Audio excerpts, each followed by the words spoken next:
Ooh. Hello.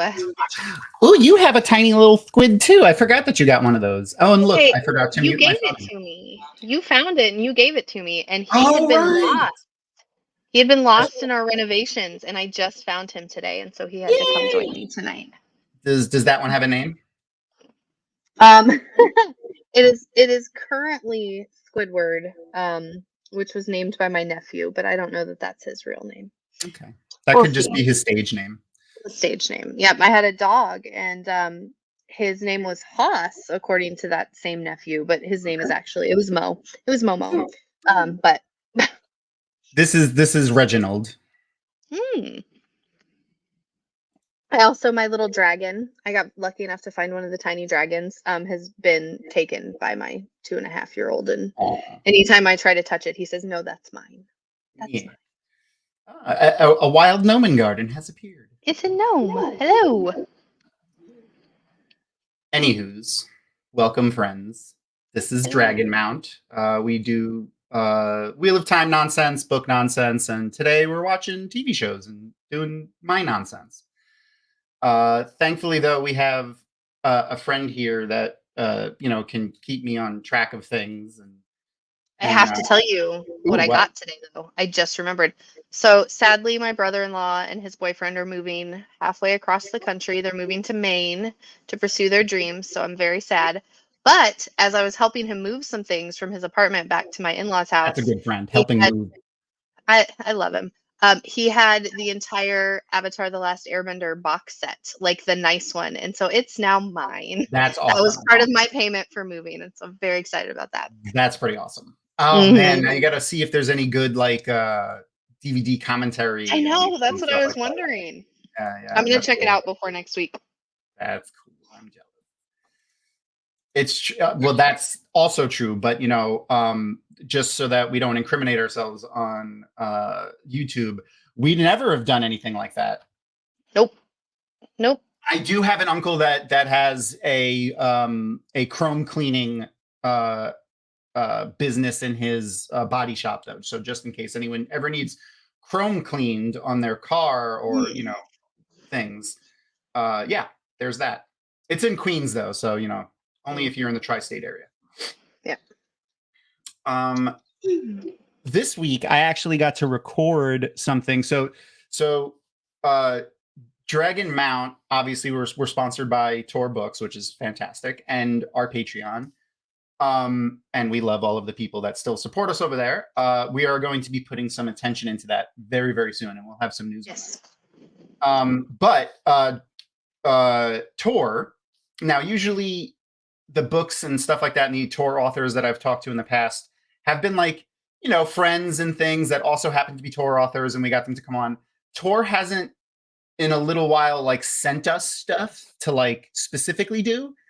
And just a couple of like book articles here and there, but they sent me this book, which is it's called The West Passage. Ooh. By Jared Pekacek. He is a new debut author that's coming out soon for. Ooh, hello. Why are you going down? Hello. My camera is being funny. Here, I'll put the book right here. You can see that. The book. He's a debut author that's going to be coming to Tor soon. Why are you moving? Now it's not working. All right. I really like your shirt, though. It's a good shirt. Yeah. And my purple pajama pants. They have owls on them. All right. Cute. I'm gonna talk about the book in a second. I'm gonna fix my camera and I'll be back in a second. Because now my camera's being silly. So if you want here, we'll do this. I'm gonna go backstage and I'm gonna do my little thing where we bring in our special guest. Oh, they do glow in the dark. Thank you, Erin. Oh, that's awesome. So we can find Thom. Should the power go out, he will glow in the dark. Look, here comes an awesome guest. Hello. Hey. Welcome. How are you? Good to see. I am good. It's good to see you again. I always have fun when you come on our show. Well, thank you so much. It's good to be back. Glad. I'm trying to. All right. Were you here was it earlier this season? Yes. Was it the end of last season? Okay. Yeah. I think it was the end of last season. Thom, I can't remember. Can I say that I'm so glad you had pants on pajama pants, but I am not one of those weirdos. that could have gone a whole other way. But And, you did get to see how messy the rest of my desk is but that's all outside right. of the camera angle. Hey, once I saw you had pants on, I was good. I didn't care about anything. Hey, listen, I'm always wearing something. It's usually pajamas, but like, you know, they're pajama pants. They're very, very comfortable. They're like, I don't know what material they are. I think they're like girl yoga pant material. Ooh, very soft. It reminded me of when you know, the first part of the pandemic when everybody was new to Zooming. Oh my God, yeah. All of the like tragic kind of accidents that occurred because people didn't understand what they were doing. And like, like the naked spouse. Like, yeah. Then there was one with a dude who was like, I don't know if he was interviewing for a job or I think he was like on a news program or something. And he had on a suit jacket, a dress shirt, and Aaron and a tie, right? But he was in his boxers, and he thought his camera was only going to catch him from like the chest up. But the way he had the camera situated, it showed everything. So he's sitting there in his underwear, and everybody on in that area's TV show, and they had to cut away real quick because it's like, dude, you. No. Oh my God. That's almost as bad as my boy that this is actually recent though. This is like in the last like month or so, or 2 months or so. Dude, my man called into court, which I saw that. There was a couple though. Did you see the one where the dude called into court whilst driving, but the case that he was calling in for was he was driving with no license. So he's driving and he wasn't supposed to be driving. So he was literally called while driving. That's ballsy. That's ballsy. Or the one toward the beginning of the pandemic, another one where the young lady was on a Zoom call with coworkers, and she took her laptop and went to the bathroom and set it down on the bathroom floor and commenced to, drop and sit on the. Everybody's going, no. She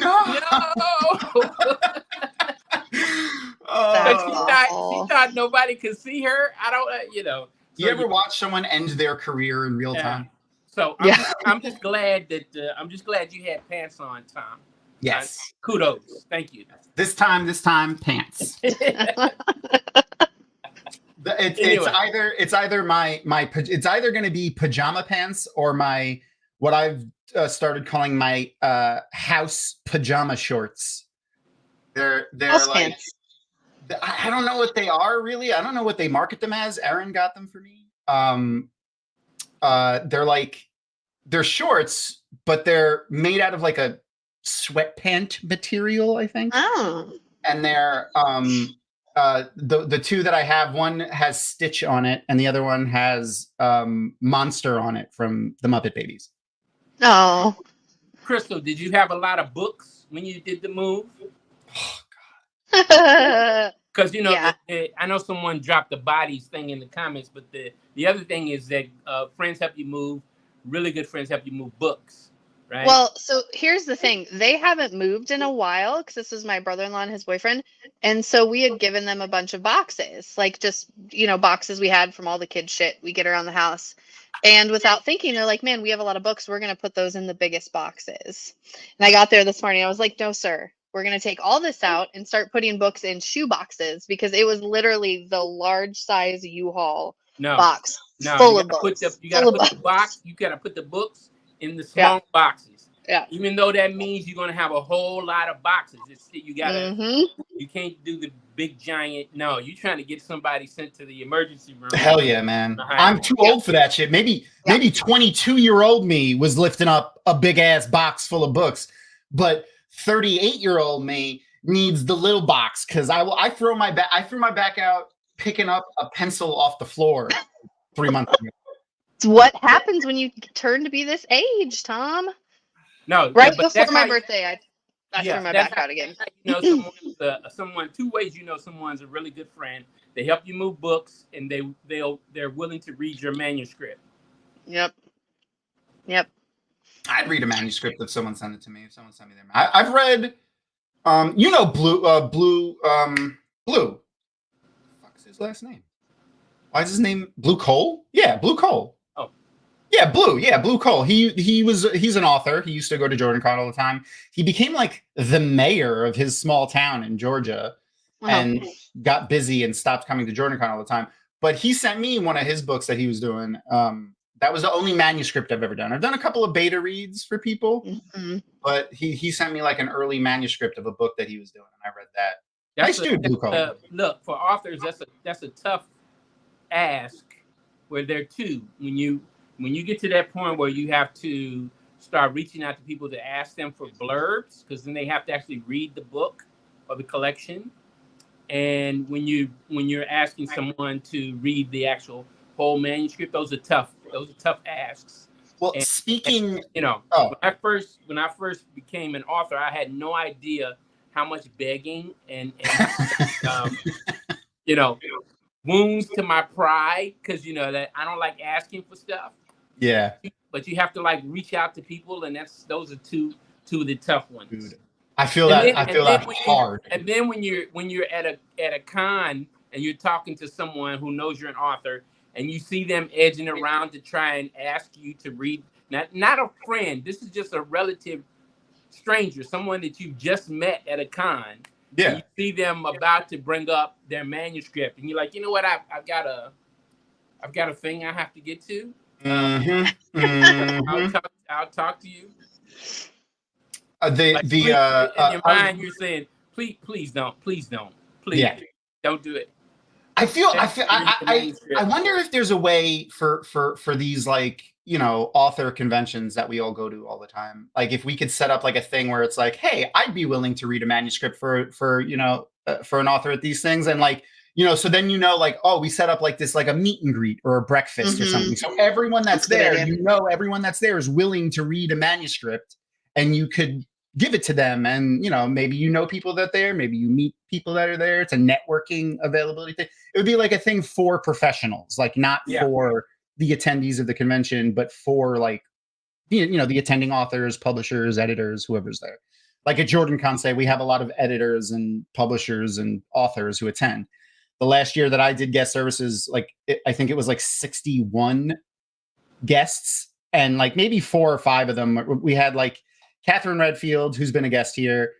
She was a cosplayer. We had a couple of we had a guy that was a board game developer, but 95% of the people there were either authors, editors, or publishers. So yeah, so doing something like that, I think would be super. Now all right, you got to remind me. You got to make a Post-it note. Now, the tough thing about that, though, the point of caution is, hey, Glenn, is that I think there are 2 categories. I think there's a particular category of beta readers that is fine if you're just a science fiction and fantasy fan, and you're willing to be a beta reader and then tell an author, hey, I read the book and this is what I think.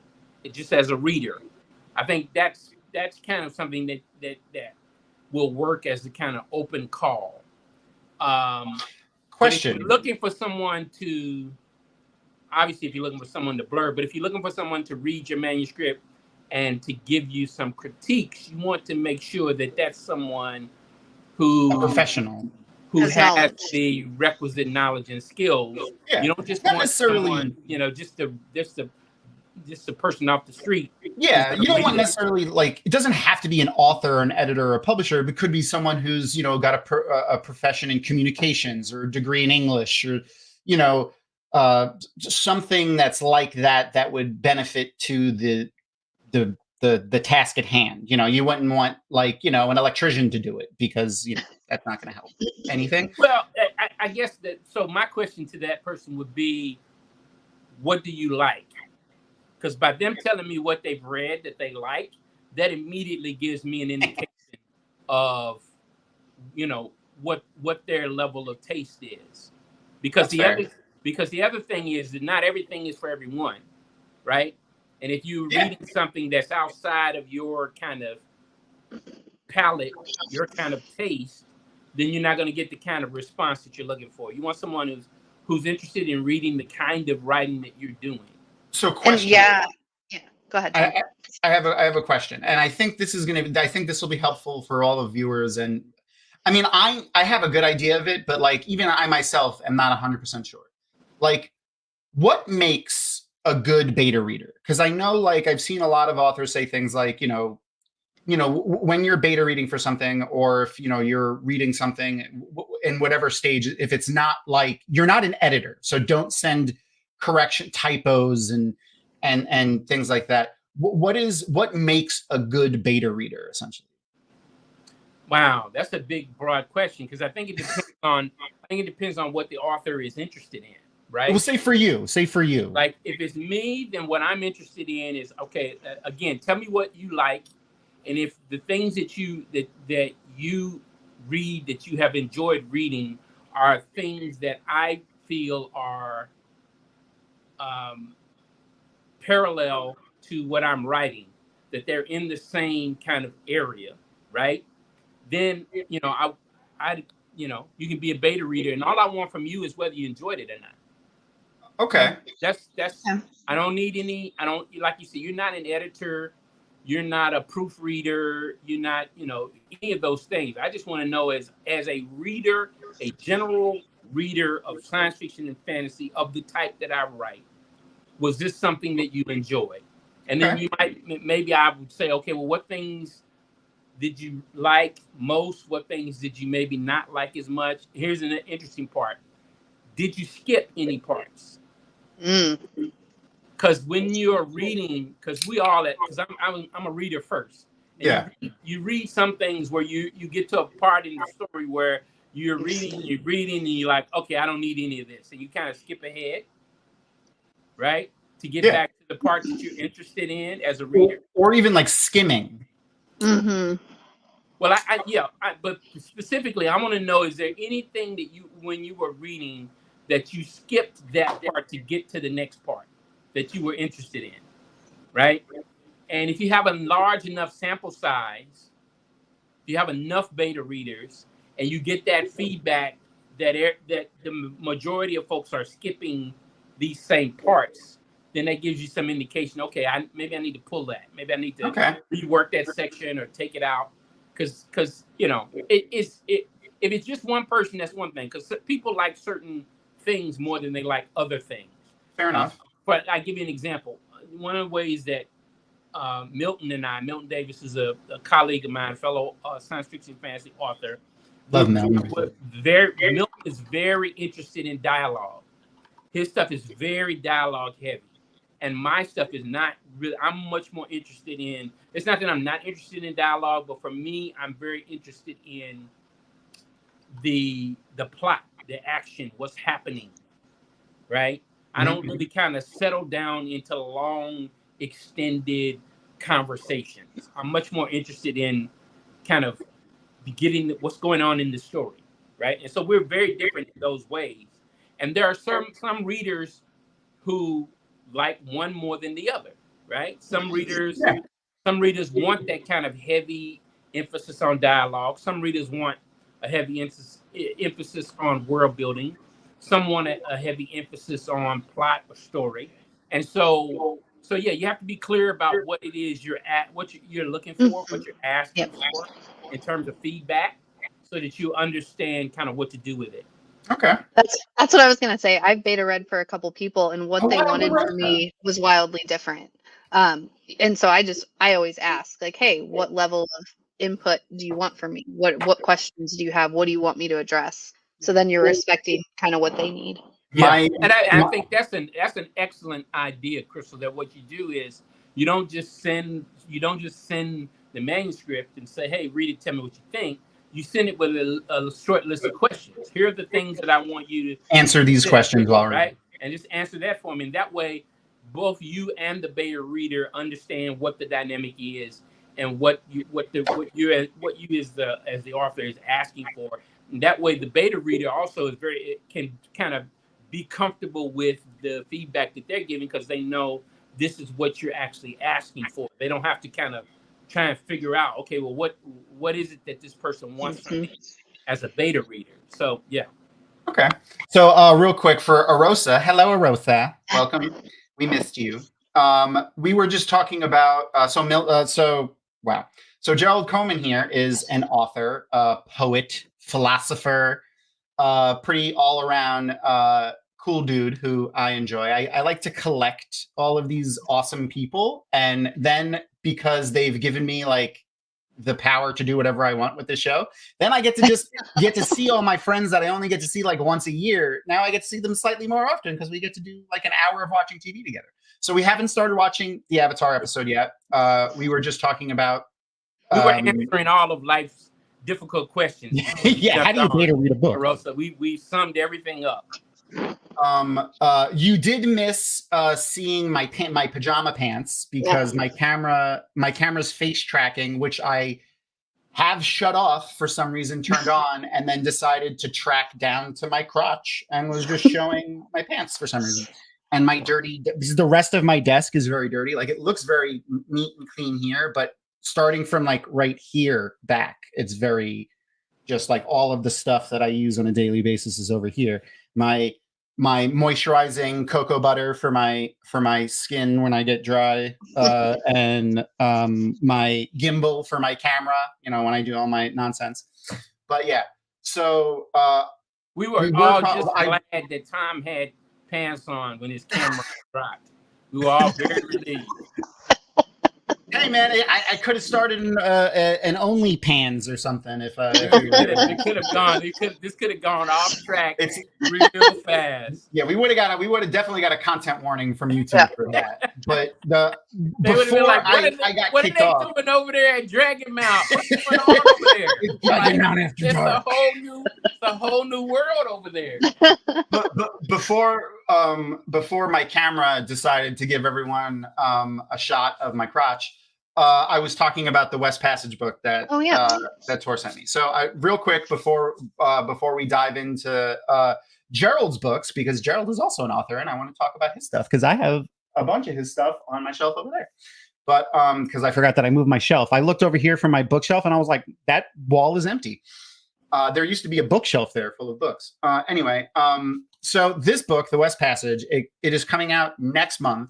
Jared Pekacek is a debut author for Tor. This book is awesome. Like it was really good. I told him you're going to see an interview with Jared and myself come up on the Dragonmount YouTube pretty soon. I think we have to put it out a little closer to when the book is released, but you'll see it come up in the Dragonmount socials and things like that. It's basically the way I described it, and he said it was pretty close, was when Aaron asked me, like, what is the book like? I said, it's as if Fern Gully was influenced by, like, a cosmic horror movie that's directed by Guillermo del Toro, but also with political machinations that are like Game of Thrones level, like political maneuverings. That's pretty much what was going on. It's the weirdest book I've read in a while, but it was a lot of fun, and like the weirdness kind of kept me really interested. Is like, what the hell is going on here? The blurb for the book is: when the guardian of the West Passage died in her bed, the women of the Grey Tower fed her to the crows and went back to their chores. There was no guardian named. There was no new guardian named. No one took up the fallen blade, and the West Passage was unguarded. And the story follows two characters. The naming conventions of the characters are really cool. They're all like flower and herbal names, and it all has like a little bit of like a deeper meaning to it. Then the naming conventions, and Gerald, you're like this, I think, too. The naming convention for the chapters are very unconventional, and they're fantastic. I found myself laughing every single time I got to one. To read one that is completely unspoilery, that is easily my favorite in all of them, is Many Things Happen More or Less at Once. That's the title of the second to last chapter of the book. But then there's chapters like Q Again, and that's one of the characters, Q, Kew, Q, like Kew Gardens. But that's the name of the that's the name of the chapter, Q again. Like it's a chapter from his POV again, and they're all like sassy names a little bit like that, and it was a lot of fun. But yeah, so you're going to see this book come up on an interview with Jared Pakachek come up on the DM YouTube and probably elsewhere on the website. I think I'm going to write an article for it too. But there's also really awesome art for like all the chapter icons and things like that Jared did himself because he's also an artist. And yeah, it was just a ton of fun. Anyway, like I said, Gerald is also an author, and I want to talk about his books too. So let's bring up this little handy dandy thing that I have over here, and we could talk about Gerald's stuff. So this is your website, which I shared in chat, but I will share again. Where is this picture here? Because that's obviously your beautiful bald head there on the next to the lectern. Yeah, that was a poetry reading at Transylvania University in Lexington, Kentucky. Oh, okay. That's cool. And like I said, so science fiction fantasy author, poet, but also philosopher. And I now no one will have as many titles to themselves as Michael Livingston does, but what other titles do you have? What else? Are you also secretly a doctor and I just didn't know, like some of the other guys? No, I generally in my bio add my educational background, which is in philosophy and English. Also, philosophy and theology, also English. But that's just so that kind of people have a sense of where I'm coming from intellectually. Okay. Yeah. And then you have your books here on the Black Hand side, which I read, and we talked about actually like a couple of years ago when you first put it out. Fantastic book of poetry. You have these like short little interludes between some of the poems that are kind of like a autobiography of sorts of your life, and a lot of it is so for me personally, where I grew up and how I grew up, it was very reminiscent to my upbringing as well, which was fantastic to read, and a lot of my friends. And it was a really fun insight into, how you became you. And also your love of fashion and clothes, because there's some stuff in there from when you were a kid, about with clothes and things like that. That was, and I know you and Milton often have like a little fun feud back and forth about clothes when you guys are going to be at a convention together. And I will say, as much crap as we give you, you always are. I'm always jealous because you're always impeccably dressed. Looking very snazzy. That's the best, snappiest dress. That's snappiest. Yeah, I will admit to that weakness. Hey man, it's not that bad one. Because again, no lie, y'all look great all the time. Milton too. Even though I really wish I get to see him, because I love when you share like the memes of like the dudes going to church and like bright red velour suits with like the big hat and a cane and stuff like that. And I'm like, I really kind of want to see Milton in one of those. Real bad. That would be great. Yeah. You should show up one day and something like that. I think that would be hilarious. But anyway, I digress. That is your book of poetry on the Black Hand side. Absolutely fantastic. It was the poetry itself is a great read. And then the little interludes into, who you are and your upbringing were also great. Now, I remember reading and us talking about in the past, the When the Night Falls. That's the trilogy that you're republishing, right? Okay, so the Three Gifts, and it's actually when you get to, if you read the prelude to book 2, you in there I say, because at that point I've been getting a lot of questions from people about how many books in the series, and so I actually put it in book 2, which you see there, A Plague of Shadows, in the prelude, which is something I picked up from, oh my gosh.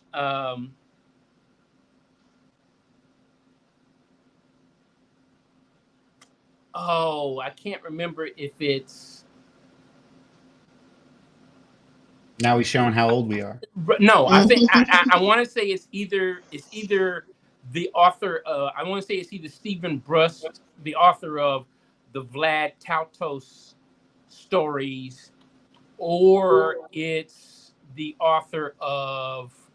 It may be Joel Rosenberg, the author of the Keepers of Guardians of the Flame series, which is basically a portal fantasy about some college kids who are playing Dungeons and Dragons in the beginning of the first book, but you find out that their professor, who's their DM, is also a wizard from this alternate universe, who sends them over to the alternate universe into the bodies of the characters that they were playing.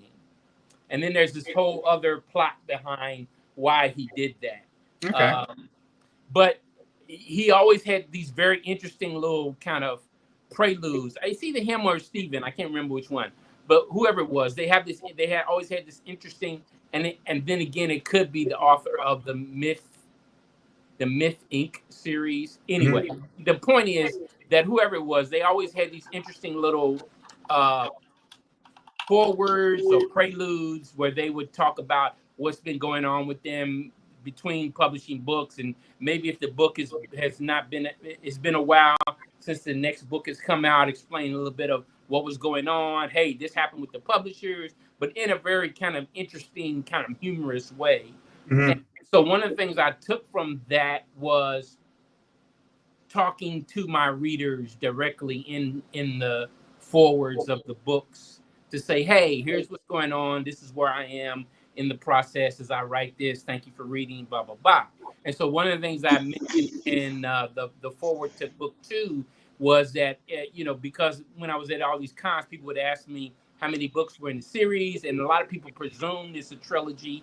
But it's actually, it's actually, I think the correct word for it is a pentalogy, which means 5 books. So that's what I'm shooting for. But like a pentagram. What you were saying, I'm in the process of, I'm almost finished with book 1, rewriting them to re-release them. And I say this every time I bring this up. If you've already read book 1 and book 2, you don't have to buy the new versions. The story hasn't changed. It's the same story. It's the same plot. I've just rewritten it because I felt like I'm a better writer 10 years later. Without spoiling anything, like what is the story? The story, I always explain the series as either Wheel of Time or Lord of the Rings meets Black Panther. Okay. So it's kind of my shorthand, right? So it's a very classic, epic or high fantasy, and the only difference is it's got Black characters. I mean, it's got a lot of different diverse characters, but the main heroes are Black characters, which are. Okay. Is it like there's like a guardian character who is like the? Say again.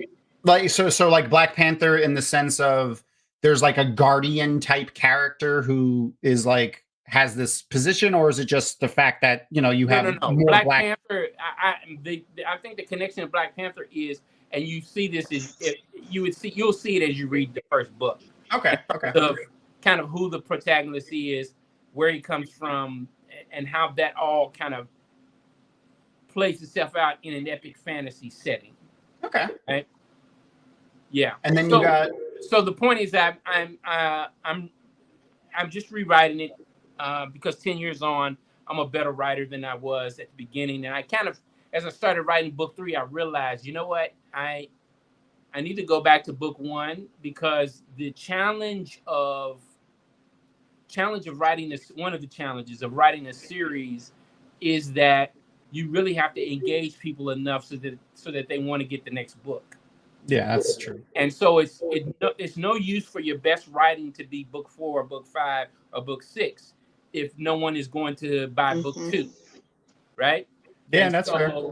So and the other piece is for me as a writer, I couldn't really kind of move on to other stuff comfortably, because I always had this nagging feeling that because of my own personal taste as a reader, that the writing could have been better.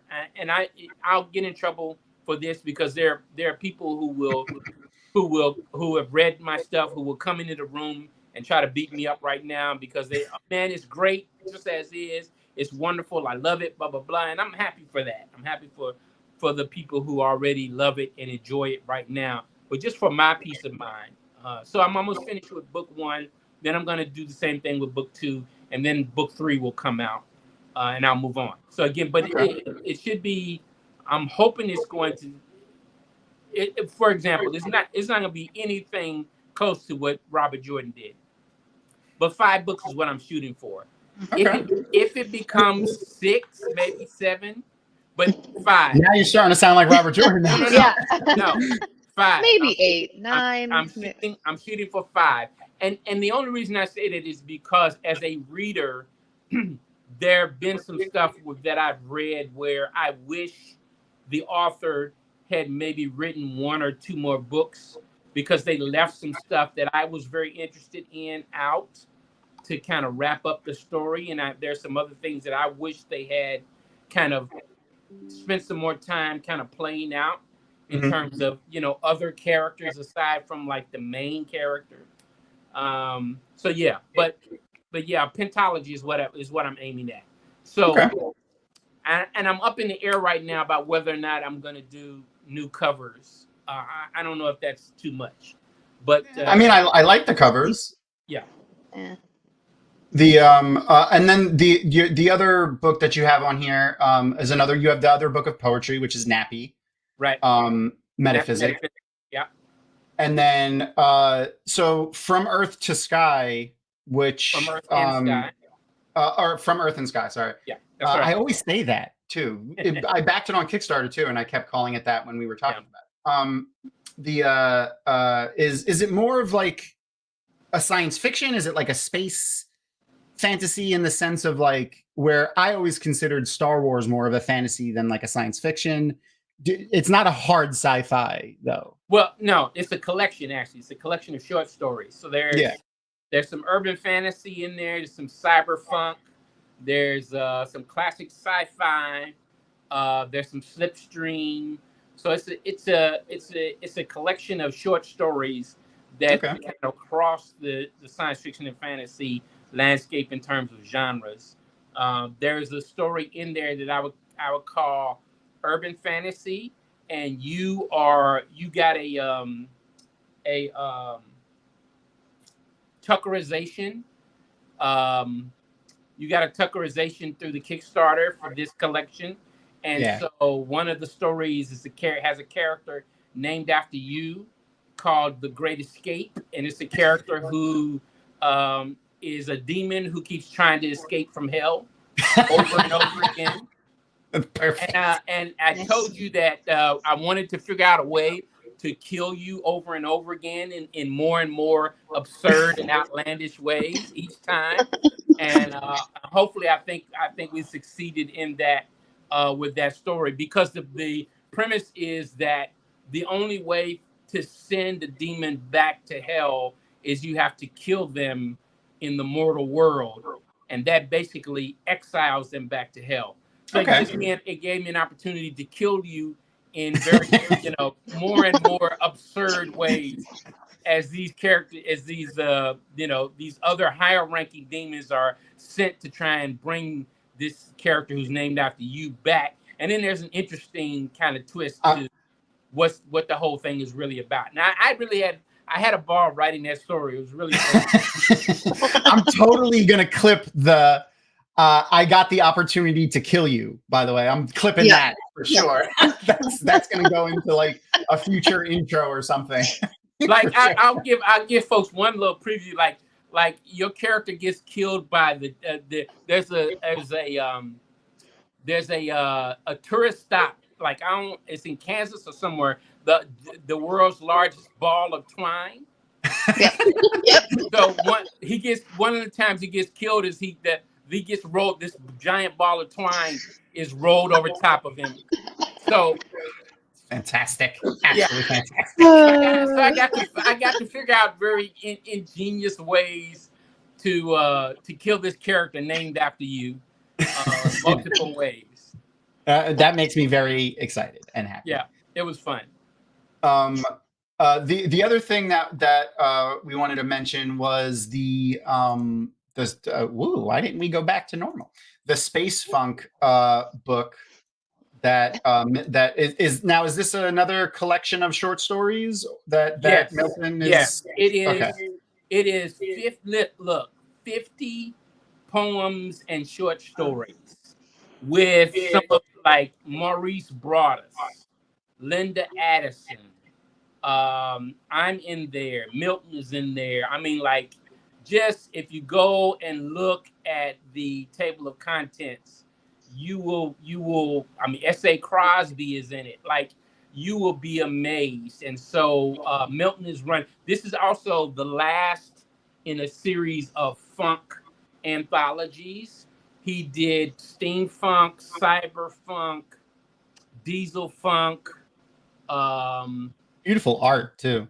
I can't think of the other one, but they're all. For example, just the best way to explain it, like, so the cyber funk is basically a black take on cyberpunk. Cyberpunk, yeah, okay. Right? Okay, yeah. So and all of them are black authors writing about black characters. And the reason this happens is that when you talk to a lot of us who are my age, who are black authors, who are writing science fiction and fantasy, there's a common theme. And one of the common themes is we were all readers who were reading all of this science fiction and fantasy as teenagers and young adults, but we didn't see any characters who looked like us, who were any of the heroes. Look, so when many of us got to the stage where we sat down and start writing this stuff, we are writing this stuff that we wished that we had been able to find on the bookshelves when we were teenagers and young adults, right? Yeah. So all of these funk anthologies, like Diesel Punk, he renamed Diesel Funk. Cyberpunk, he renamed Cyberfunk, and on and on. Yeah. So each of those collections, like Cyberfunk is based on cyberpunk stories, Steampunk is based on steampunk stories, et cetera, et cetera. And Space Funk is just that. It's science fiction. All of the stories and poems are science fiction, but science fiction based on, written by black authors about black characters. And for example, my story that's in there is called Manic Pixie Dream Girl Gets Revenge. I love it. Anyway, to say all of that, to say that the Kickstarter is live, and I put the link in the comments. Yeah, and so I think we're at 26% funded so far, with about 25 days left to go. And so I think, look, I myself am a backer. Thank you, Thom. I think anyone who likes science fiction and fantasy, I think this is going to be a must-have anthology for you. I mean, just if I wasn't in it, I would buy this because of all of the. When you go and look at the table of contents, you'll understand. Go to the project page, scroll down, and you'll see all of the pictures of the authors who are going to be a part of it, and you will understand as soon as you start reading those names how big this anthology really is. So, well, we hope we can get to. Hope Milton can get to the goal, and I'm crossing my fingers that he can get to one of the stretch goals, because I have seen one of the stretch goals is an alternative cover. Ooh. And that cover is beautiful. Like, I really like that art. I want you to. I hope we can get there, because I want you to see the alternate cover, because that's the one I want. When he sends me my copy, I'm like, dude, if we get lucky enough to get enough funders to get to that stretch goal, I'm gonna tell him, dude, send me my copy with the alternate cover. And you know what? Just to entice more people again. Hold on, let me get it back up on screen.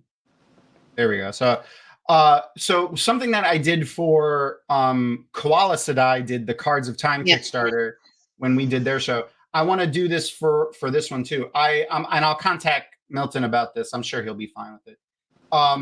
Anyone who donates to Kickstarter starting from today on, I'll do a giveaway with our the Wheel of Time backpacks, the Memory of Light backpacks that we have.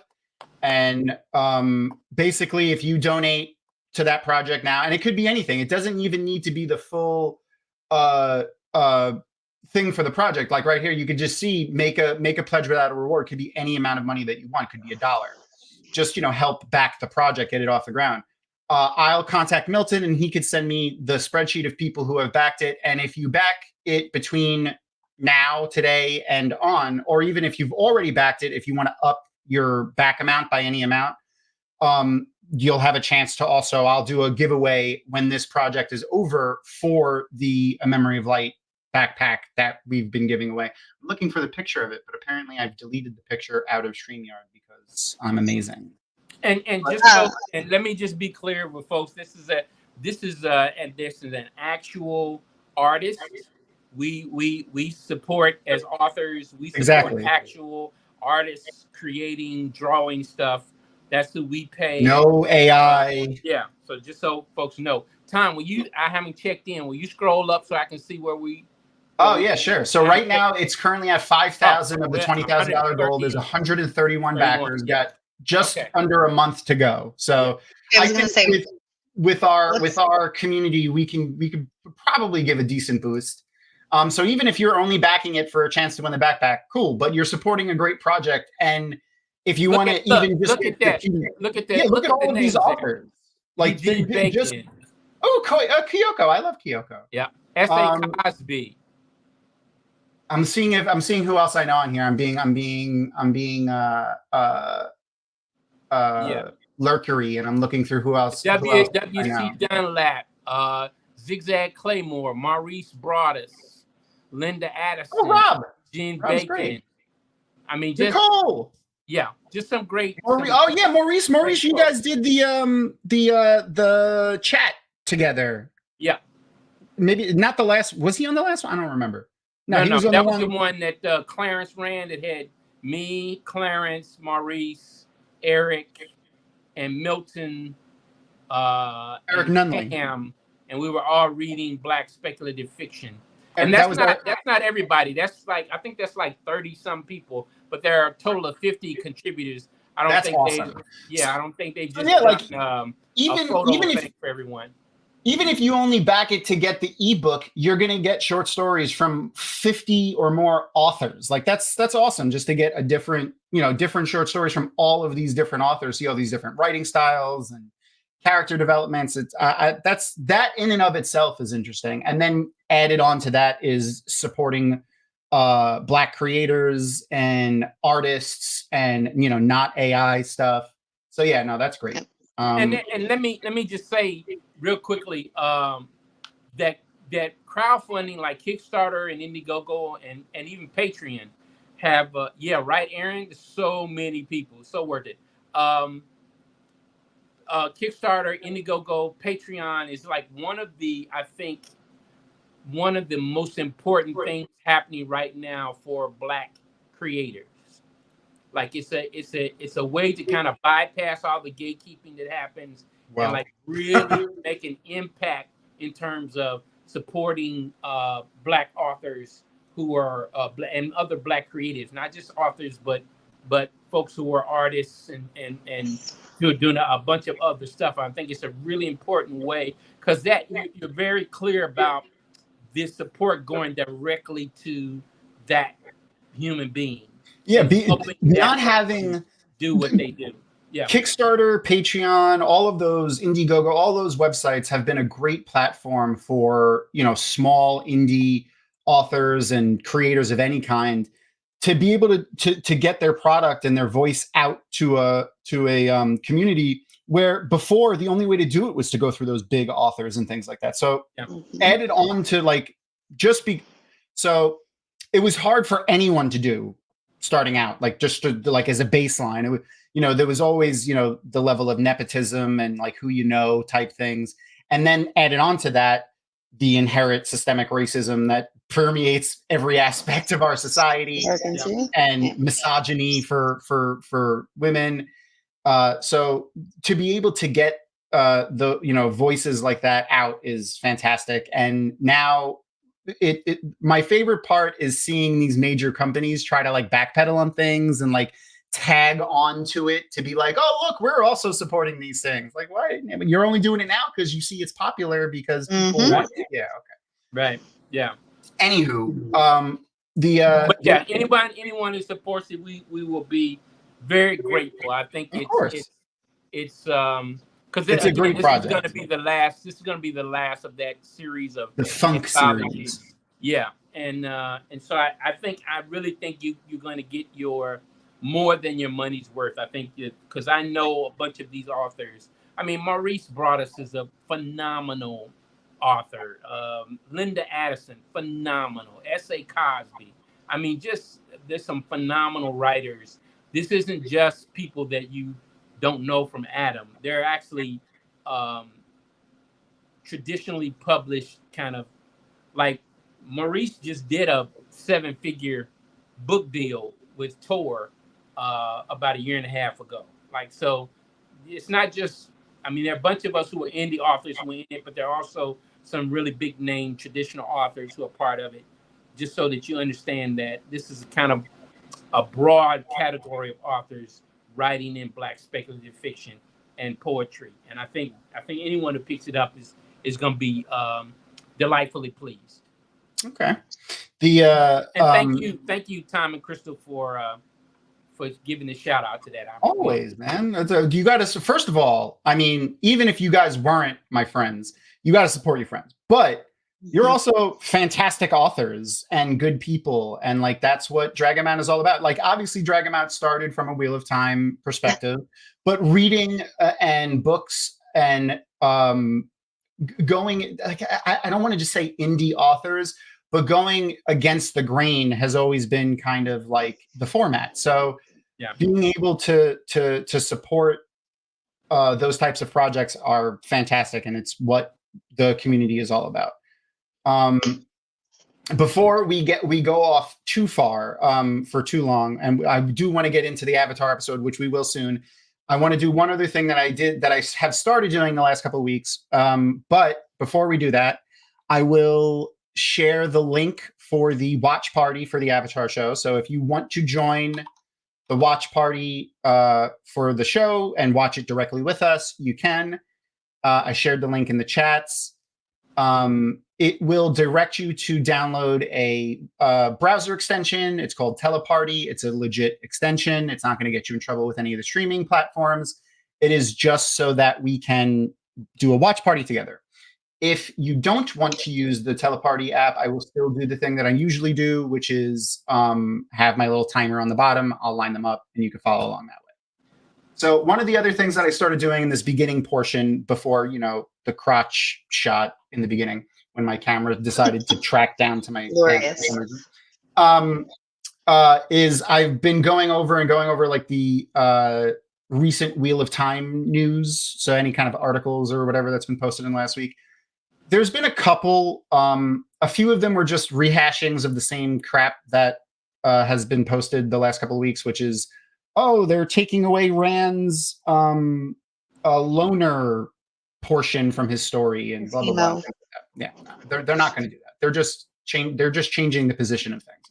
But there was a couple new ones that have came out in the last couple of days, and they are from someone who's becoming my arch nemesis, Charles Nicholas Raymond on Streamyard. Oh, no. Like, I got to get him as a guest at some point. I got to reach out to him because I send him a lot of hate, but it's with love. I don't actually hate the dude, but I really wonder sometimes if he's read the entire Wheel of Time series. Anyway, I joke. They were, yeah, no. Whatchamacall, the some of the stuff that he has is questionable at best. But anyway, let me pull up the articles. Where are we? Here we go. Okay, so this one again is rehashing the Rand isn't going to do the loner thing in season 2, but it has the added onto a thing of like why they think they're skipping the second book, which makes sense. Like a lot of it was him traveling across to go to Tyr, and this person, again, Nicholas or Charles Nicholas Raymond, he thinks that they're going to cut the Dragon Reborn completely out, which I don't think they're going to do. I think they're either going to reposition the Stone of Tyr to happening to when he comes out of the Waste, which is what they're going to be doing, because they're going to be doing mostly book 4 stuff, book 3 and book 4 stuff in season 3. Or they're going to give the story of what happens in the Stone of Tyr to Kyrian, and they're going to keep when Rand comes out of the Waste. Oh, by the way, slight spoilers for Wheel of Time up to book 5.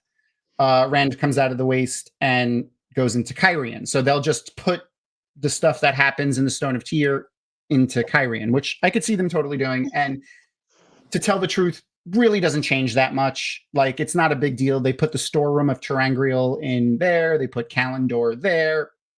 Not a huge change. It would change some of the aspects of things, but it's not going to hurt the story. They'll still be able to get to the same place. They'll still be able to tell the same story. So honestly, not a big deal for me. The only other thing that I think that was interesting that he wrote in here was the bit about Telerenriod and where he thinks they're going to go with that. And I like that idea, but I don't see them using Telerenriod in the same way that they used it in the books. I think they're going to be changing it and using it as a platform for like exposition for the characters and for the audience as well. So I'm looking forward to season 3. The other bit is just I'm going to make fun of Tia Thomas for a second because she's the author of this one. She is talking about when are we going to see season 3. So I'm excited for it, but she wrote something that was incorrect in here, which is something that we all do from time to time. But when is season 3 coming out? Oh, here we go. This is we are done filming season 3, which was a Twitter post that Rafe made, but it was not we're done filming season 3. We're done filming in Morocco for season 3. Mm-hmm. So the post that she's referencing here was not that they're done filming season 3 completely, but that they were done filming in Morocco. So in that country in Africa where they were filming. So, I mean, not Africa, the Mediterranean where they were filming. So the she has it a little wrong here, and then she makes like an idea of when we're going to see it, maybe 2025, but she doesn't have any information on that. So just a little shade I'll throw at Tia. Maybe we can get them to come on as a guest and we can chat with them and see what they think and what they know about Wheel of Time, the books, the TV show. That would be fun. All right. So yeah, it's Africa. It's Northern Africa. It's in the Mediterranean though. I'm going to share the link for the Avatar show again. And before we jump into it, this is the 2-parter. So it's technically episodes 10 and 11. The Day of Black Sun and the Eclipse, I think. We're gonna, if you're watching on the Teleparty, you don't have to do anything, just watch along with us. I suggest putting the subtitles on. If you're gonna follow along, we're not gonna skip anything, the recaps or the intros or anything like that. So if you get a commercial, sorry, just try to catch up with us afterwards. Anywho, oh, Brother Zach, hello. Hey, Brother Zach. We are going to get started. So I'm going to press play on the thing and line up with the timer. I got it all set up. And here we go. 3, 2, 1, play. Oh, and of course, it's 48 minutes and not 24 minutes. 47 minutes. Start. Okay, so now 47:15. I'm going to pause the show for 1 second so that it catches up to everybody, so that this timer ticks down to the correct time. Gerald, when did you watch Avatar for the first time? I watched it live when it came out. Oh, okay. Oh, wow. Yeah. Yes, I'm an older gentleman. Okay. I did too. No. I watched it live when it came out too. No, but yeah, I mean, man, I remember Nickelodeon watching it as each episode rolled out back in the day. It was it was a lot of fun. I will say that watching the kind of the intro, I was disappointed in the live action. I didn't mind in the first episode that they put the classic opening. They made a dialogue that an older woman spoke in the first episode. But then I was hoping when we got to episode 2 and going on that it would be the opening of each episode. And I was disappointed that they decided not to do that. I'm like, come on, that was classic Earth, Fire. Well, I mean, like, how could you not do that? The one thing that I liked that they did with the live action opening was they had like the one scene where they showed all of the past avatars, and there was like stairs leading up, and like Roku walks up the stairs and stands next to Kyoshi on the stairs, like in the end of the sequence. And I really liked that bit in the, like, I liked the whole thing, but that bit was specifically really good. Yeah. There's a lot of stuff that I wasn't thrilled about with the live action, but overall, I think they did a good job. Yeah. Yeah, I enjoyed it. It was so much better than the Shyamalan. Oh yeah, I don't even talk about that one. That's in the tall grass for me. That movie's in the tall grass. It's one of the only movies I almost got up and walked out in the theater in. Like I legit like bad movies and bad TV shows. Like I watch them on purpose. But like I almost got up and walked out of that one. And it wasn't because I was mad about changes or anything. It was bad. It was just bad. Yeah. Solaris, the George Clooney movie, that's the movie that I like got up like 15 minutes in. I just got up and walked out along with a bunch of other people. It's like, this is so bad. I can't in good conscience sit through the rest of this. See, that would give me anxiety, and I would start feeling bad for the people that wrote it. So I couldn't walk out unless other people got up and walked out. Oh, too, like I'd feel too guilty. Yeah, everybody, and then I found out shortly after that was something that happened across the country. People were like, the movie was so bad that people across the country. Oh, I remember that. Were getting up and walking out of it partway through it. Yeah. Oh, yay! Sorry, I love the Foggy Bottom swamp waterbenders are my favorite. Thank God your pants were not an illusion, Thom. Right. Yes, that's true. Oh, and we also get a shot of female Foggy Bottom swamp waterbenders too. This is the first time we, other than the 4 dudes that we saw before. Yeah. And these 2 guys here, the Earthbenders from the episode where they had the Earthbenders that were in the prison that was made out of metal in the ocean, from the M. Night Shyamalan movie, like, I was like, the prison is in the forest. They're standing on Earth. Like, why aren't they bending? There's 4 Fire Nation guards. Why aren't these people leaving? Like, why aren't they all just, there's 50 Earthbenders here. Why don't they just leave? And yeah, it was, they had no explanation for it. They had no explanation other than they were sad and didn't want to leave. Like, that was pretty much it. The Boulder is such a great character. Oh, I fucking love. Oh, did you know the classic wrestling, talking about himself in the third person with the whole wrestling kind of intonation. Oh, he's perfect. Boulder. That was supposed to be original. So the Boulder, right? The Boulder. That was originally supposed to be played by Dwayne Johnson. Oh, wow. The Rock. But he loves Avatar. Like, he loved the first season and he watched it with his kids or whatever. And he wanted to be in the second season, and they came up with this character for him with Toph, and he wasn't able to do it. But like, that whole character, that was supposed to be Dwayne Johnson. I hope if they bring him in. But I think that might be one of those examples of it's good that he didn't, because whoever that voice actor is, he's great. Like, nailed it. Yeah. Oh, he's great. It's like Macho Man. He just reminds me of Macho Man Randy Savage. Right. It's perfect. And this is when just looking at this and I'm thinking, it's kind of funny. I think that the live action, beyond like the main characters of Aang and the immediate three, I think if they don't get Toph right, Oh yeah, like they could mess up a lot of stuff and people would still watch. But I think if they don't get Toph right in season 2, I'll revolt. yeah, I think a that lot would of be people the will. thing. I think that would be the thing because Toph is such a great character. Like, So good. She's easily my favorite character. My favorite form of Toph is the Melon Lord. I had a T-shirt that had I'm with the Melon Lord, and I don't know what happened to it. I bought it and then immediately lost it, which happens to me a lot. But you should give thanks to Aaron when you buy them, and then you yeah, won't that's lose true. them. Yeah, my entire wardrobe, unlike Gerald, is nerd shirts and shorts. I have like one suit, and I have some nice like button ups and things like that, but I have one suit.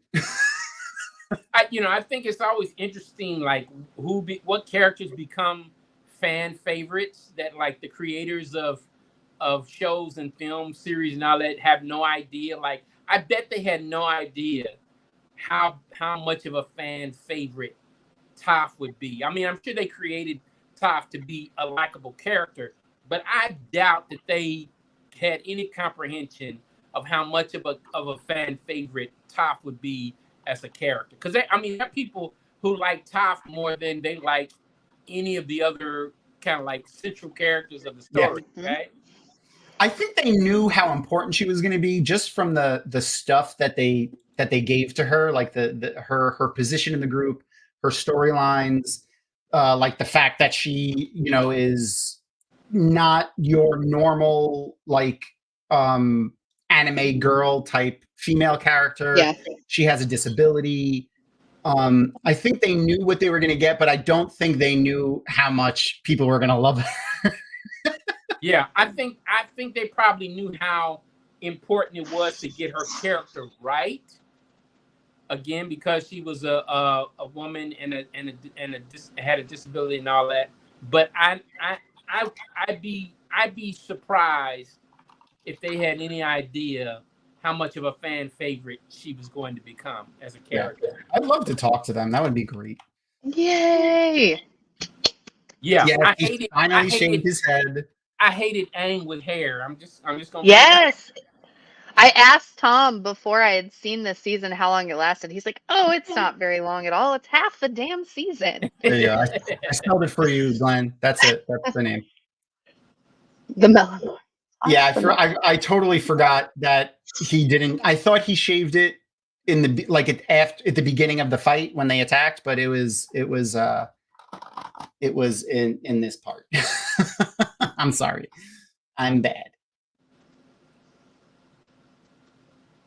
Oh yeah, her voice actor is actually like a fantastic voice actor. I love her. She's done a lot of other stuff too. Like you'd recognize her from a ton of stuff. So is the Katara's voice actor, Michaela Murphy. I had no idea who had such a big and broad kind of litany of credits as a voice actor. Cree Summer. Which one's that? Cree Summer from A Different World. Oh, okay. The actress from A Different World.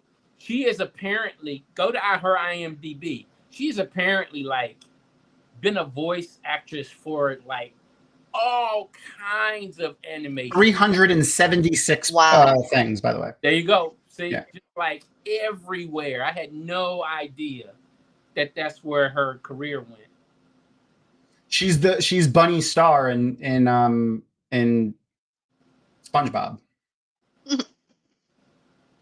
But yeah, she's done a ton of stuff. Oh, she was also Elmira in Tiny Toons. Oh, so my husband calls me Elmira. Yeah, that's one of his nicknames for me. I think my next pet that comes into my life will probably be called George because of Elmira. Well, hug him and kiss him and call him George. Oh, one of the things I forgot to mention before. I think we'll see. Yeah, there's Hakoda again. If you when you see Hakoda, Toph and not Toph, Katara and Sokka's dad right there. When you see his chest, the symbol on his chest is Yue's thing. Yue's symbol from when she was her betrothal necklace. Here, I got a picture of it. It's the same symbol from that. It has two. You can't see it in this one, but you can see it over here on the kind of the right hand side. It's got two crescent moons on it, and then the water symbol in the middle. Okay. But it's the same one that he's wearing on his chest there.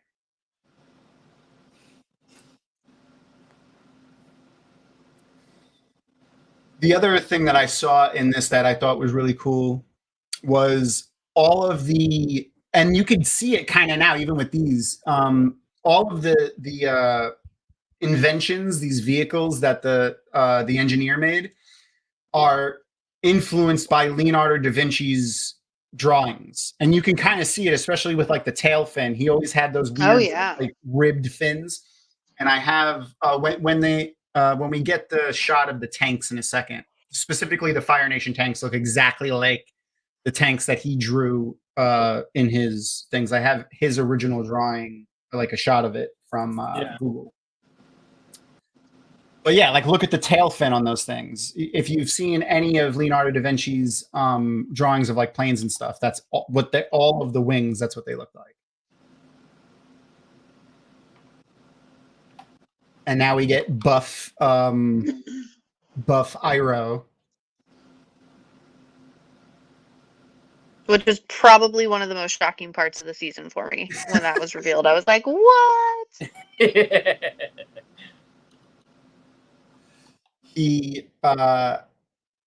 Iroh is, I think, my favorite character in all of media almost.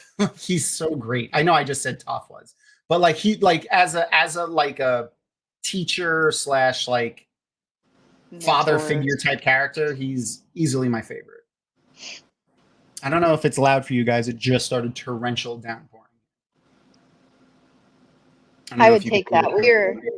We are in a heat wave here, so I welcome rain. Oh, it's been 100 degrees here. Yeah, it was 103 when I was driving home at 7 o'clock tonight. I worked outside all day today. You can't tell because of this light, but I got a nice tan going. Ooh. Perrin or Iroh? Shit. You can only choose one. I got to go with Iroh then, honestly. Iroh is easily, like, I love Perrin, but Iroh is, oh my God, he's so much better. He's so much better. You know, it's so funny. As I was reading The Wheel of Time back in the day, I started out being more interested in Rand's storyline, and then there was a point as I got deeper into the books that I was much more interested in and looking forward to reading Perrin's storyline, particularly after his wife shows up. And then, I was always interested in Perrin. And then I switched to the Daughter of the Nine Moons, Tuan.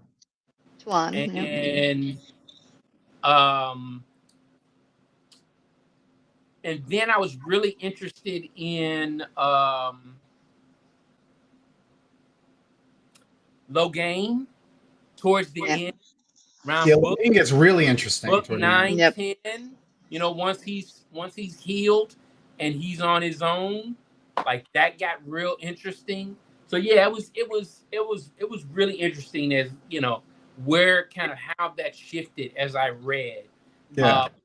But also kind of mid to later books, I switched back to being interested in Rand, particularly his relationship with the maidens.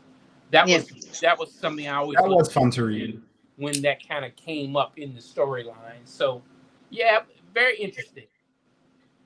I was always attracted to Perrin's storyline, even when I first early reading when I was younger, and Moiraine. Honestly, Rand was always just too whiny for me. Especially mid-book Rand. So I'm kind of excited that they might be avoiding that in the show. Moiraine became my favorite character after Jordan mellowed her a little bit, because at the very beginning I was like, she was a little bristly, but a couple of books in, I was like, okay. And so then when what happens to her, I was like heartbroken. Yeah. Yeah. And then I kept waiting for spoilers, right? I kept waiting for her to come back. Like, surely that wasn't the end of her character. I mean, you and me both. Everybody. I'm excited to see how they do it in the show. How was Perrin not too just like slow and thoughtful for your neurospicy brain? Like, it's interesting to me that because he's me. Like, okay. I was always bigger than everybody else. I was, and I always was like that. And I also, my ADHD never presented as hyper. I was always the slow, methodical version of that. And especially because I had a really bad stutter as a kid, so like I would talk very slowly and like think through everything I said. So I really you related to him. myself in him a lot. Yeah. Oh, I love that.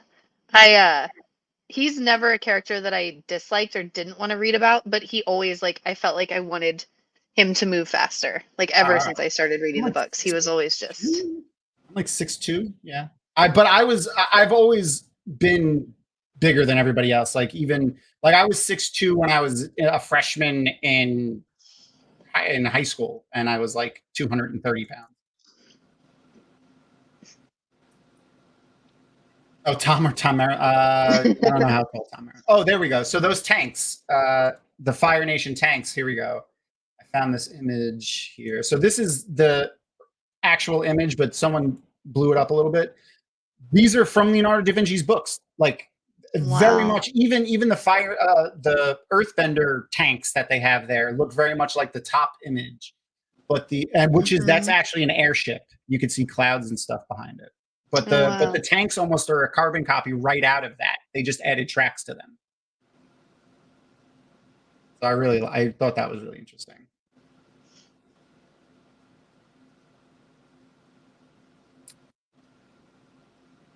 There's a quote from Full Metal Jacket that comes to mind when I hear 5 6, but I won't say. No, that's fine. That's like a normal height. I'm tall. Yeah, I love him.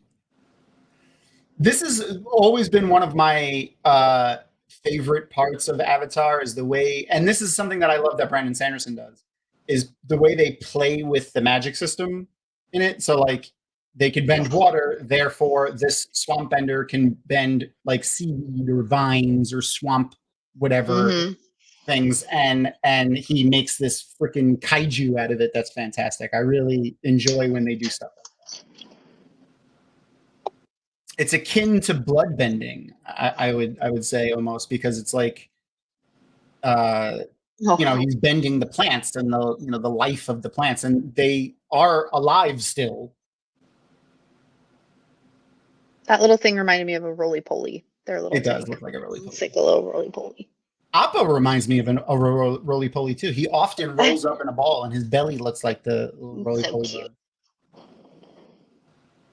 By the way, I talked to somebody recently who didn't know not recently, maybe in the last 6 months. I don't remember what it was, but they didn't know what roly-poly was. I said roly-poly bug, and they were like, "What's that?" Is there another name? They were like, "Oh, that's a pill bug." I'm like, "No, it's not. It's a roly-poly. It's a roly-poly. Like, where do you come from? Who are you?" Right. And then I was like, do you call soda pop too? And they didn't. But. And lollipop suckers. We didn't talk about this the last time I was here to talk about an episode, but I will say I was. Damn it, reverse. Sorry. Stop it! It is a roly-poly, my friend. I will say I was, even back when I was watching this originally on Nickelodeon, I was always a little disappointed that there weren't really black folks anywhere in the show. You know? Yeah, they don't have like very dark, like they don't have It's very not- very dark skinned people. The water tribe people are I think the darkest skinned people that are in the show. But they're all supposed to be, and not that this is an excuse or anything, but I think they're all supposed to be different Asian people. Like all different.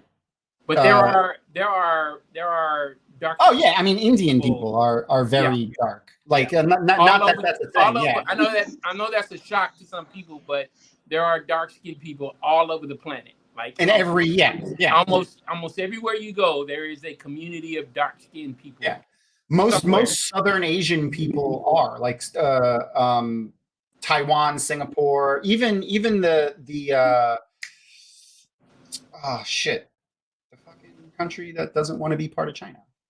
I mean, look at Sak and Qatar right here. They're very light skinned. They're very light. They have that thing that Hollywood likes. That kind of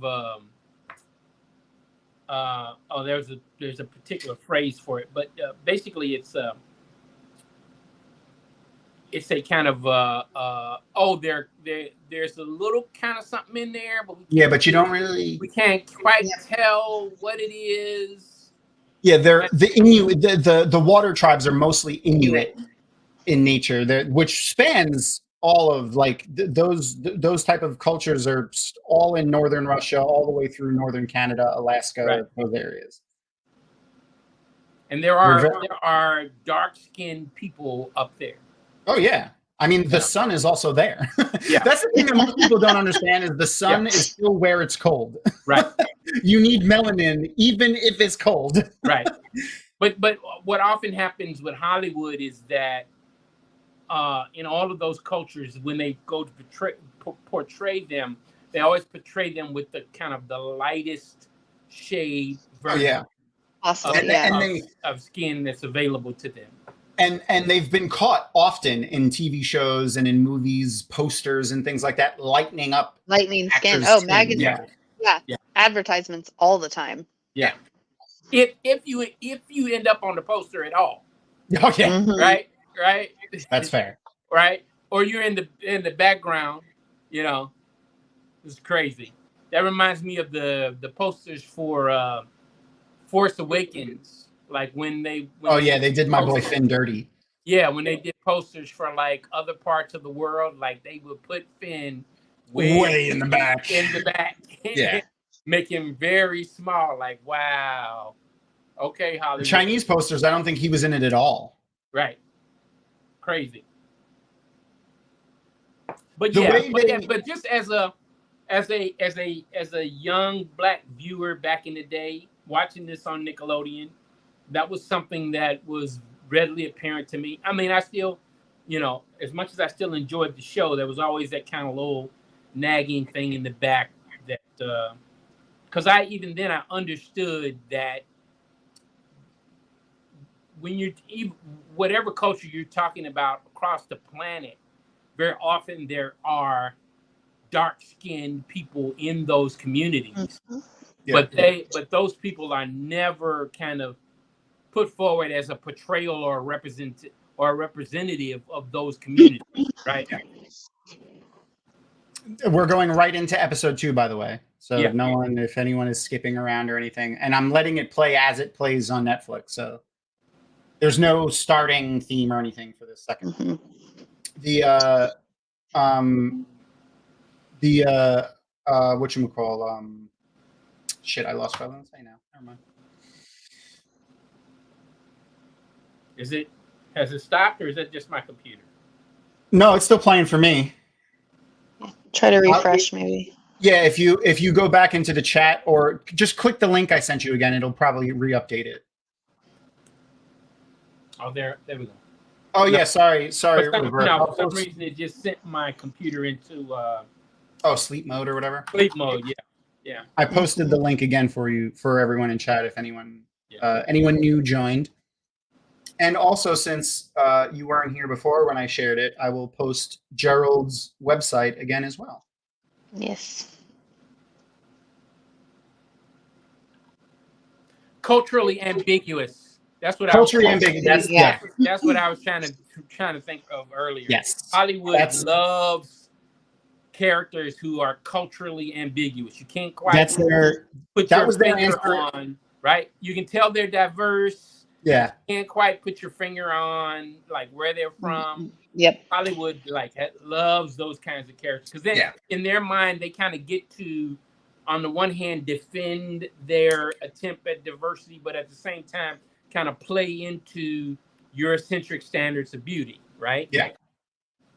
Well, and unfortunately, that attitude is just still super prevalent worldwide. You know, my son's godparents, he's Indian. He's from Delhi, and you know, it is awful over there. You know, the color, the darkness, the shade of his skin had such an impact on his life there that coming here, even with all the issues we have in Kansas, has been such a release for him of some of that. Because any sort of entertainers over there, it's all the lightest. Colorism operates worldwide. Oh yeah.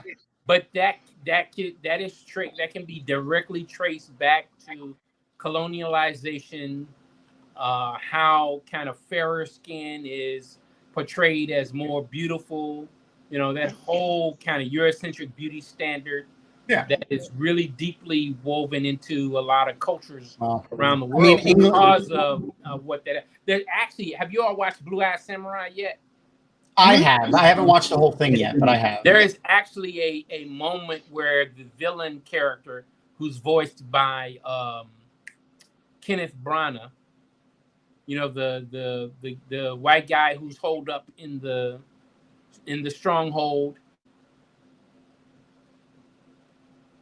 that the other. Sorry, real quick, but that doesn't mean that we shouldn't keep calling out things when we see it and making it better and better as we go along. That's why. That's the only reason why it's gotten better. And I think she was talking about after the colonialism, because it's someone that's alive now. So that's after British colonialism. Anyway. As you were saying, Gerald, sorry. Yeah, that caught me off guard a little bit. I'll leave that alone. The fact that we still have to have these conversations are why we still need to make sure we have representation in the areas that it's been lacking in, you know, forever. That's the fact that we still have to have this conversation and have to talk about it and things like that just displays why we need to continue doing it. Like making sure that it is a thing and not, you know, just allowing things to continue as the way they are. Yeah. And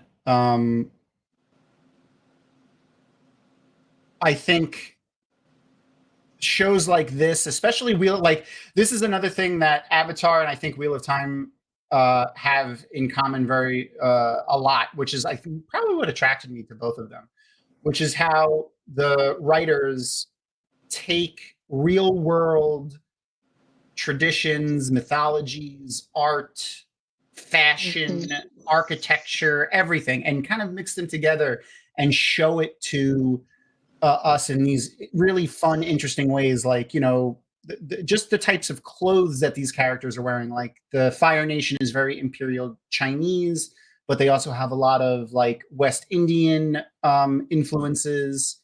Their food is very Indian in nature. Then you have the water tribes, which are very Inuit and you know, colder indigenous peoples traditions, and even their weaponry.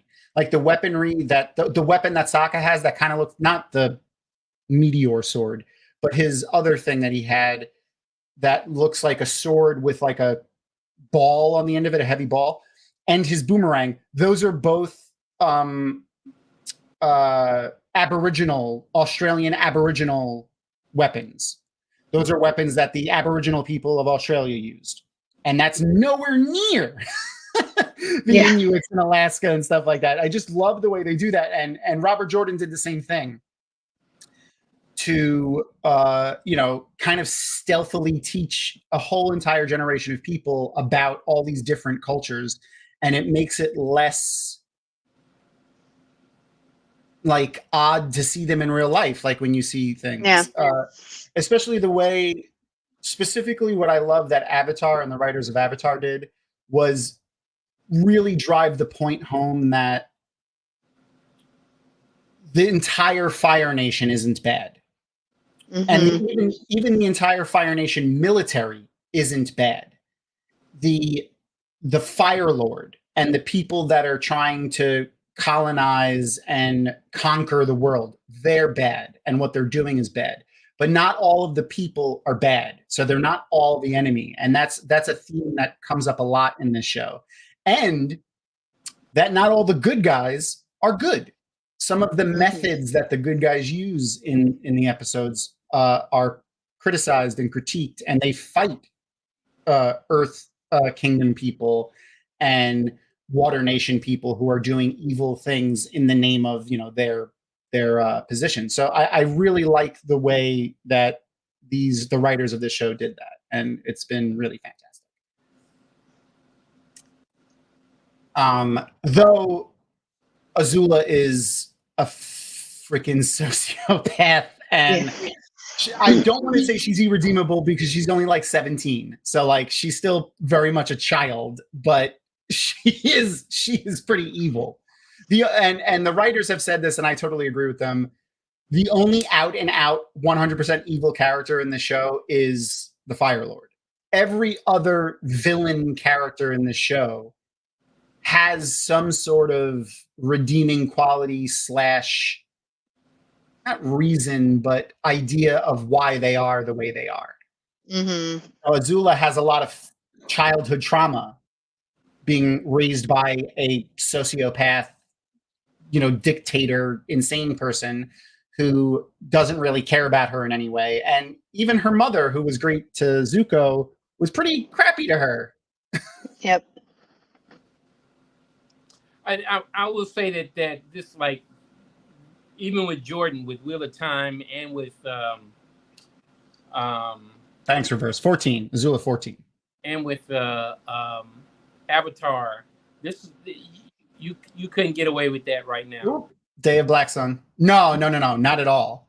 But you couldn't get away with kind of cherry picking stuff from other cultures and then making them attributes of what's basically white characters. I mean, we allowed that in the 80s and the 90s, but you couldn't do that now. No. Though I do think that they do pay a good amount of respect and attention to the original peoples in some ways. Like, there's a lot of great depiction of like Taoism and Buddhism and things like that in Avatar. And also Hinduism is very heavily in this.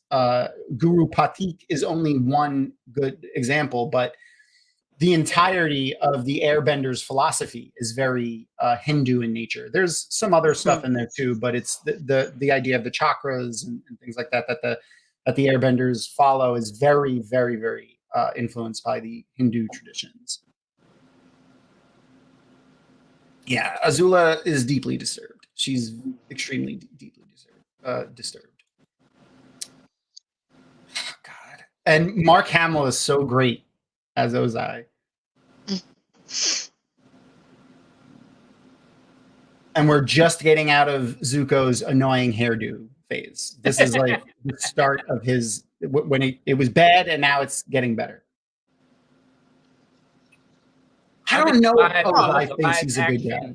The live action guy who plays the Fire Lord did a great job. He did. His voice isn't as menacing as Mark Hamill can do, but he did a good job. I don't know if Ozai thinks he's the good guy. I think Ozai doesn't care, honestly. Like, he uses the whole idea of bringing the greatness of the Fire Nation to the rest of the world, but I don't think he even believes that. I think he just wants to rule everybody.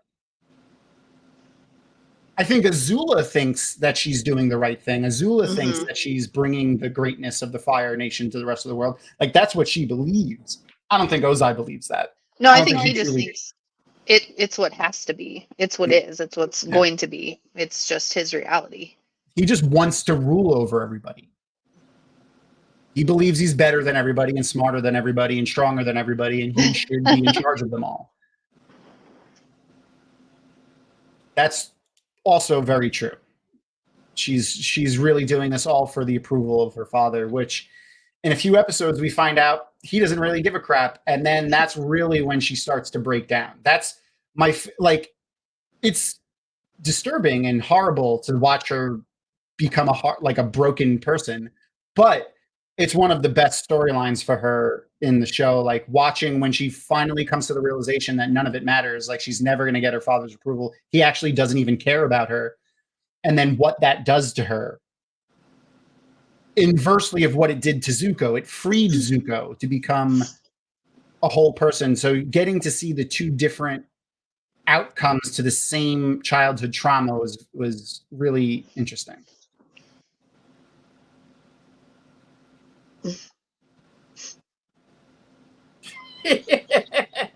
Azula is so horrible. She's so bad. The girl. I will say that too. The girl that's playing her in live action also pretty good.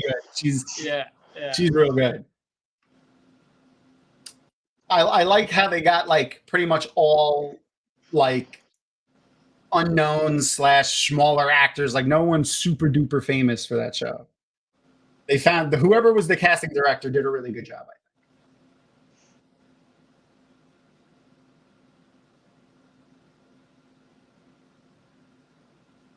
The guy who plays Fire Lord Ozai was also in Lost. Daniel Day Kim. He's always been great. I really like him a lot. And then the guy that they got to play Commander Zhao was in Lost too, I think, and he's been in a bunch of stuff. Ken Leung. He was in he always plays like a little creepy dude. He always plays like a weird little creepy dude. Yeah. He's usually like a hacker or something like that.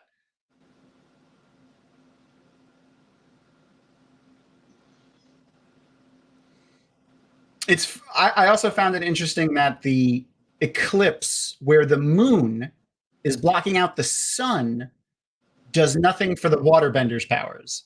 Right. You would think that they would be juiced. Mm-hmm. At least for the normal full moon juiciness that they get. Like, they get the boost from the full moon. There isn't even a reference to that in this at all.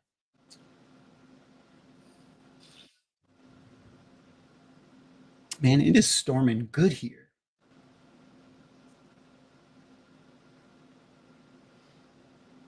I will say that was one of the best things about. Yeah, I thought they were both in Lost. One of the best things about moving here is that it's the lightning capital of the country. So we get some really awesome storms. Hence the Tampa Bay Lightning. You're welcome. You're welcome, Noman Garden. It's good. It's good. Even like, I don't know if the appropriate term for it would be cinematography, but I guess it is because it's like, similar to moving the camera around. The way that they're doing these scenes for this part of the episode is great. Like the way they're moving around and pulling the two characters together. Yeah, blending Azula's face into Ozai's, yeah. Ozai's, yeah. Yeah.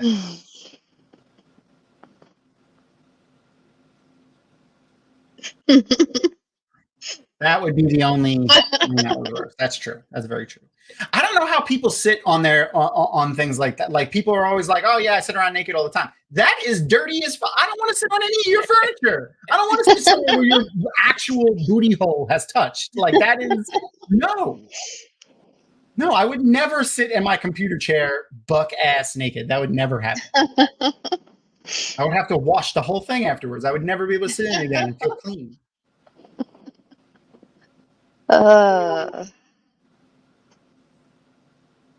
Makes me think of those the meme that you see going around.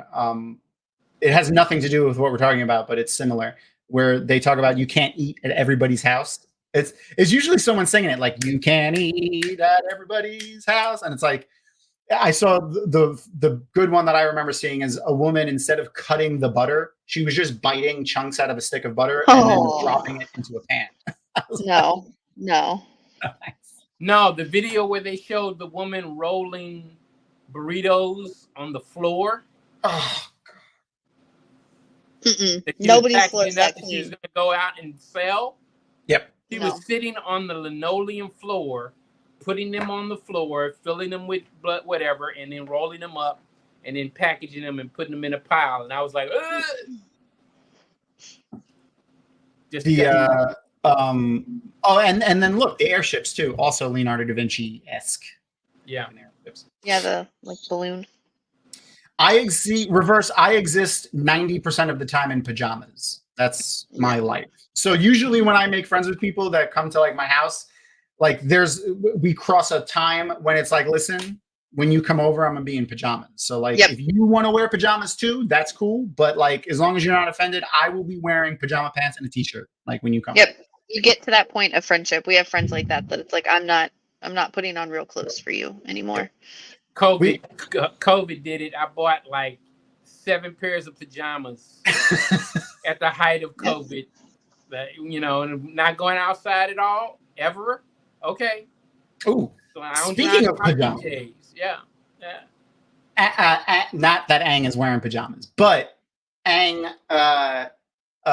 clothes that he's wearing right now, I don't know if anyone noticed, they're a mixture of his Fire Nation school uniform that he's been wearing for like a few episodes and the Avatar, the Airbender uniform. The pants and the boots are the Fire Nation, and the upper part is the Airbender stuff. I wonder how heavy that armor is that Appa's wearing. That's got to be pretty heavy.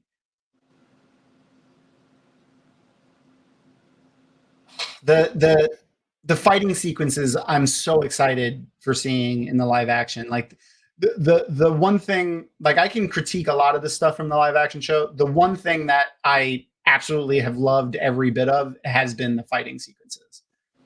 They did a good job. They spent some money on the CGI and all that. They did a good job. I'm glad, because that was make or break for the show, though. If you don't do that well, the show's not going to survive. So I want to point out here, none of those bars are melted. That Iroh broke out of that jail cell. None of them are melted. He didn't burn them out. They're just ripped, pushed out, like it looked like it exploded out. Let's point that out.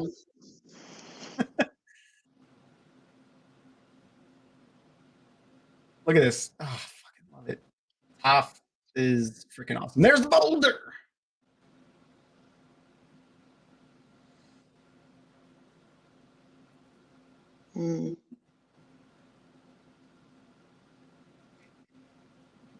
That's funny.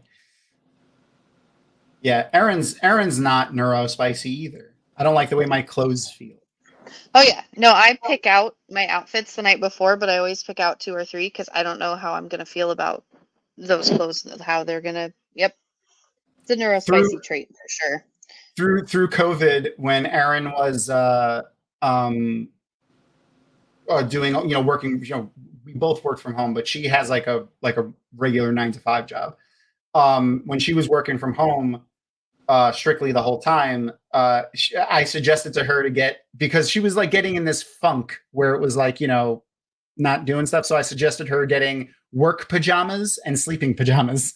So she would change when she woke up, but it was still just pajamas. Reverse, I'll send you a couple links of things that I really like. They're all like tagless and awesome because tags are a hard no. Same. Those are always the first. Oh no! I'm just glad he's okay. My swamp dude.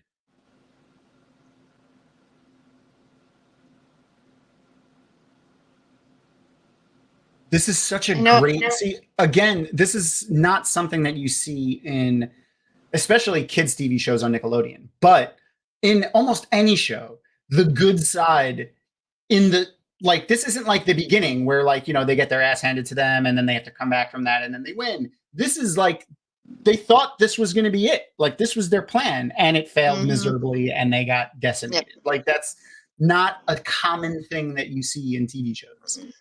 And I thought that it was a great way that they did it.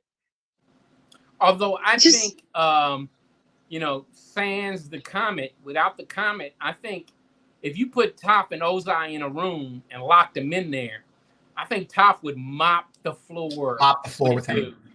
Yeah. I don't even think she would need to bust out metal bending. I think she could do it pure earth bending. But add the metal bending on top, Ozai's done. Done. Toph right now. Not even Toph later. Toph right now at 15 is mopping the floor with Ozai. Yeah. And then this decision.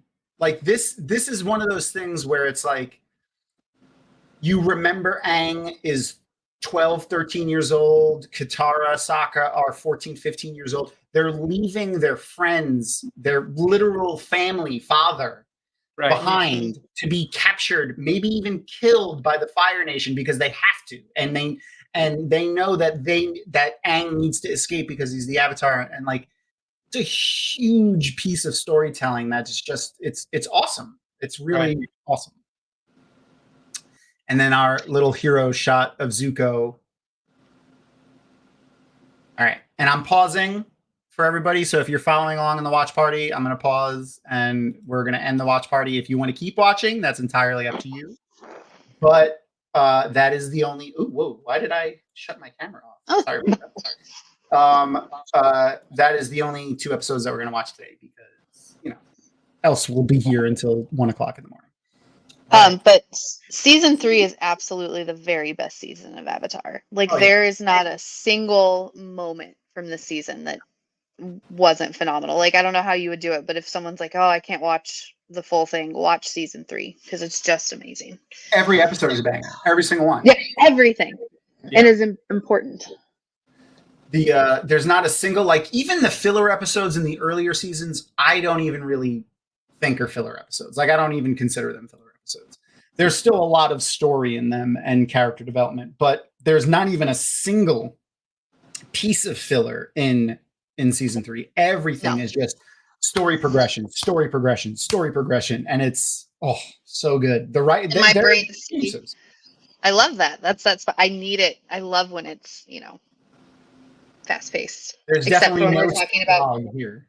Except for when we're talking about Crossroads of Twilight, which is still my favorite book. I don't see. I never saw a slog in Wheel Time. I'm just gonna say. No. I never felt it, but I understand some people felt it. Are your television tastes different than your book tastes in terms of like the things that drive you to like keep watching? Because what I read and what I watch, I feel like can be vastly different at times. Like what I enjoy and what I get into. I don't know. I don't think so. I mean, like I like everything. I don't know. I think my book tastes are more narrow only because I started reading way later in life than a lot of people did because of dyslexia. I could not read until I was in like 3rd or 4th grade. Like I could not pick up a book and read. Like I could read, but like it was very difficult for me to pick up a book and sit and read. Until I was in like 4th or 5th grade when I actually got a teacher that was like educated in teaching someone who was dyslexic instead of just literal nuns who were not teachers in any form. But I like anything and everything pretty much. Like I said, I even like bad things. I heard someone say once, like, I always look for things that I like in everything because like you could be angry and critique and not like things. And like, that's just like a miserable existence. So even things that most people don't like, I find things that I like in them and then enjoy them that way. Like the Star Wars prequel movies, I love them. And I love them for a lot of reasons. There are a lot of things in them that are bad. Like some of the acting is bad. Most of the writing is bad, but like, there's some characters in that are dope as fuck. Fucking Darth Maul is cool as fuck. I love Darth Maul. Like as a character, as just a standalone character, he's a pretty cool character. The fighting scenes are great, and then the same thing with the newer Star Wars movies. A lot of the Marvel movies. There's a lot of things in those, and I do the same thing with books. So I always look for something like I have something I like, and I have things I like, and I'm basically kind of reading toward those things. I kind of invent my own game or narrative or story in my head, and then I move toward those things, and I enjoy those aspects of it. That's smart. I will always finish a bad book. I will not always finish like a television show that doesn't capture me. The only time I don't finish a TV show is if it doesn't capture me in the sense of like I'm not interested in it, and then I forget to watch it. That is the only time I don't finish a TV show. Like Aaron and I do it all the time. Like we'll start watching something and then forget that we were watching it because like 3 days goes by where we don't get to watch an episode or something if we're like binging or whatever. And then we forget. And then it's like 3 months later, we're like, oh yeah, we started watching that like 3 months ago. There's been a bunch of TV shows that we doing that with, but I don't remember them off the top of my head right now. And actually, so something I often do when I love writers for books. I mean, books are easy, you go read their books, but something that a lot of people don't normally do is like when you enjoy a TV show, go look up who wrote it and then look up other shows they've written. The writers for Avatar have not done a lot. They've pretty much only done Avatar. They wrote Avatar: The Last Airbender, the Super Deformed Shorts, The Legend of Korra, something called Death Battle, which I don't know what that is. And the novels, the comic books, that's all they've done. They've only done Avatar. I would love to see them do something else. Not that, I don't want to see Avatar, but I would like, Death Battle apparently is a bunch of characters fighting each other, and Zuko appears in it. Like on the cover is Superman, Goku, Wonder Woman, Darth Vader, Spider-Man, and Zuko's in the background. Oh wow. Interesting. Anywho, Gerald, I wanted to ask you, so something that I asked everybody was, do you see yourself as a bender in the Avatar universe, and what element do you see yourself bending? If not a bender at all, like that's fine. Wow.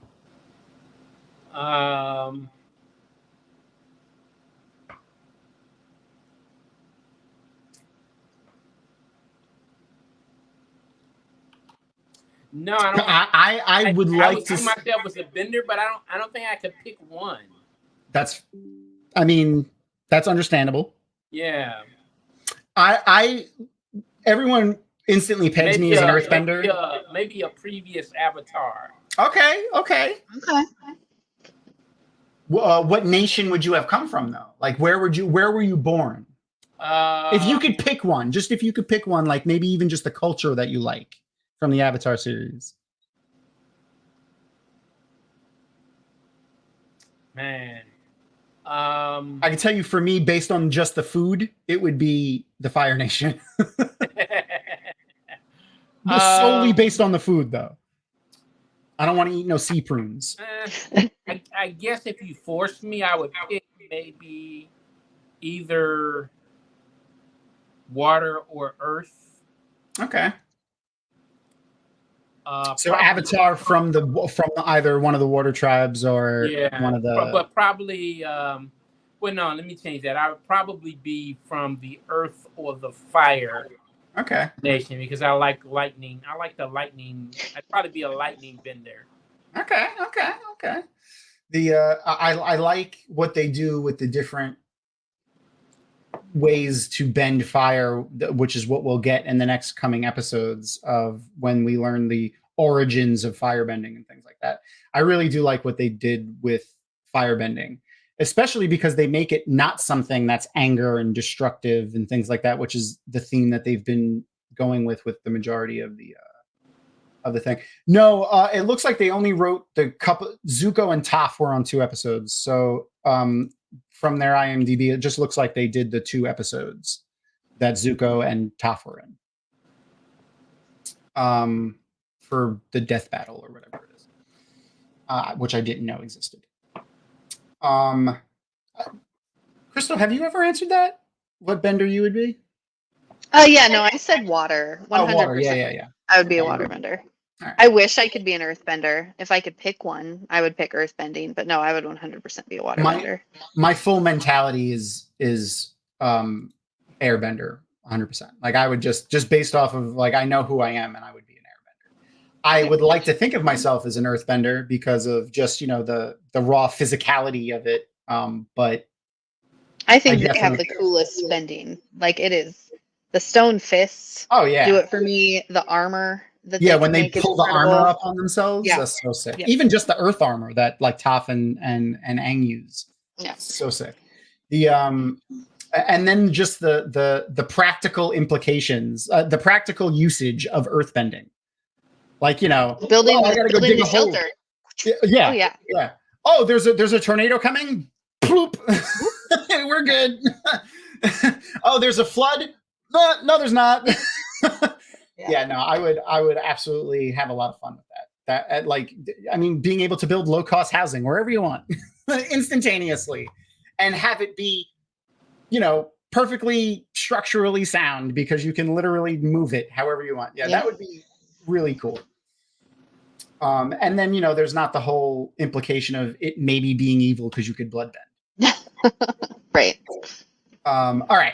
So, one of our other new things, Gerald, since you have been here, is that we've been doing these inside the actors studio-esque James Lipton interviews with our guests as we exit for the Bernard Pivot, the questionnaire by Bernard Pivot. Yeah. Can you guys hear my cat? He's going crazy right now. He doesn't like lightning.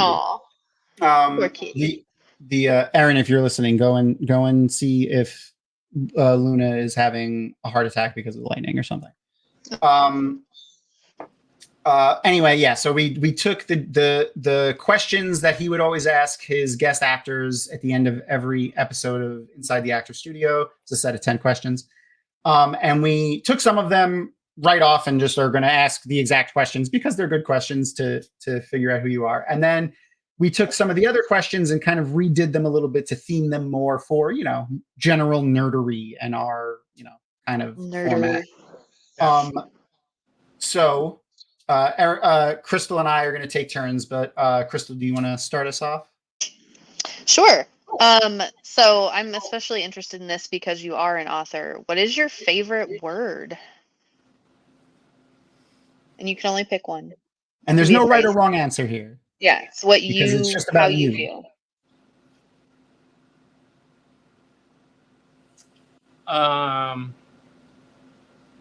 Sublime. Also a great band. Yes. 40 Ounces to Freedom is one of the only albums I can always listen to from start to front. Me too. Do you use that word a lot? Do you Sublime? Use sublime? Like, is that a word you use frequently or you just really like it? No, I don't try to use any particular word frequently, but it's a word that if the occasion calls for it, I enjoy kind of inserting. Oh, we're getting another special guest because he was sad. Oh, he misses. Come with me. Aaron. Hey, I keep turning off the face tracking and then it turns itself back on. I don't understand. It's true, it did. And we're wearing the same color t-shirt. Me too, Aaron. I wanted to see your face too. I miss you.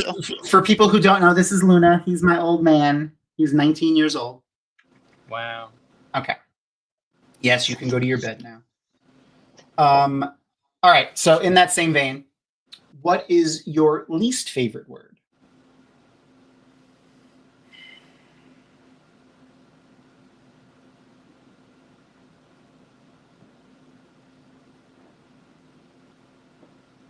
Wow, I know. I'm sure I have one. I just can't think of anything off the top of my head. Pulchritude. Pulchritude. All right, now I would like to think I'm well read, but that one's got me. What's that? It's like has to do with decay. Okay. You know what? It onomatopoetically sounds like that. I could see that. Pulchritude. how you Yeah, even spelled out. Wow. I could see Okay. that. You taught me a new word. I like that. So what is an everyday sound that you really love? Something that brings you joy? Okay, the PG answer to that is laughter. Okay. Well, we're after dark, so you can give whatever answer you want. But laughter is a good sound. I remember my first panel when I got a laugh out of the crowd. It was like, oh, I know why stand-up comedians do this. and you often get those too at panels because you're also fun, especially if it's you and Milton on a panel together. Forget it. And then again, what is a sound that you don't like? An everyday sound that you don't like to hear? Anguish. That's a good one. So the second, go ahead. No, you got it. You do it. Okay. No, I was just going to say, so these next questions, the rest of them that we ask you are all going to be pertaining to fiction. It doesn't have to be just books. It can be television shows, video games, comics, any sort of mythology that you have knowledge of. So something from fiction. Who do you think would make the very best partner or spouse, and why? From anywhere in the fictional realm.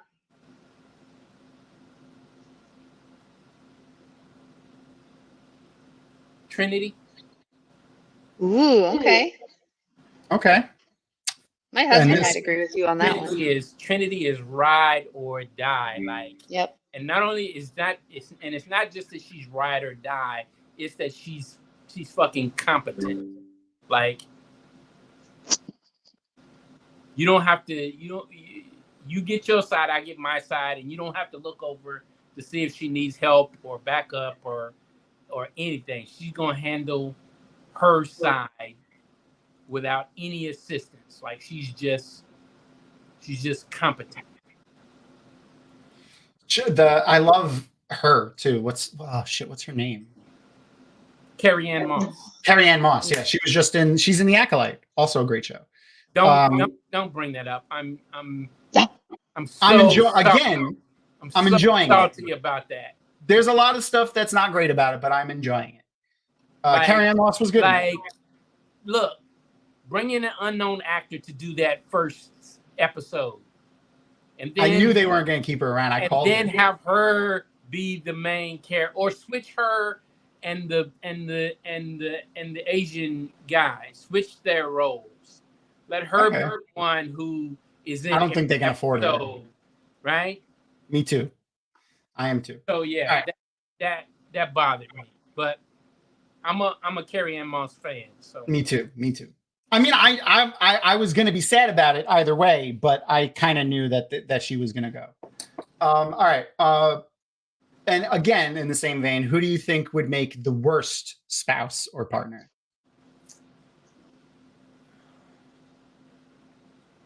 We're not. Hold on.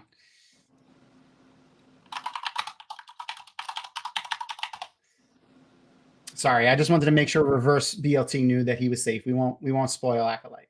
Yeah. We'll always give warnings if we're going to spoil something that's very recent like that. Anyway, go ahead. Who would make the worst sparse? Who would make the worst spouse or partner?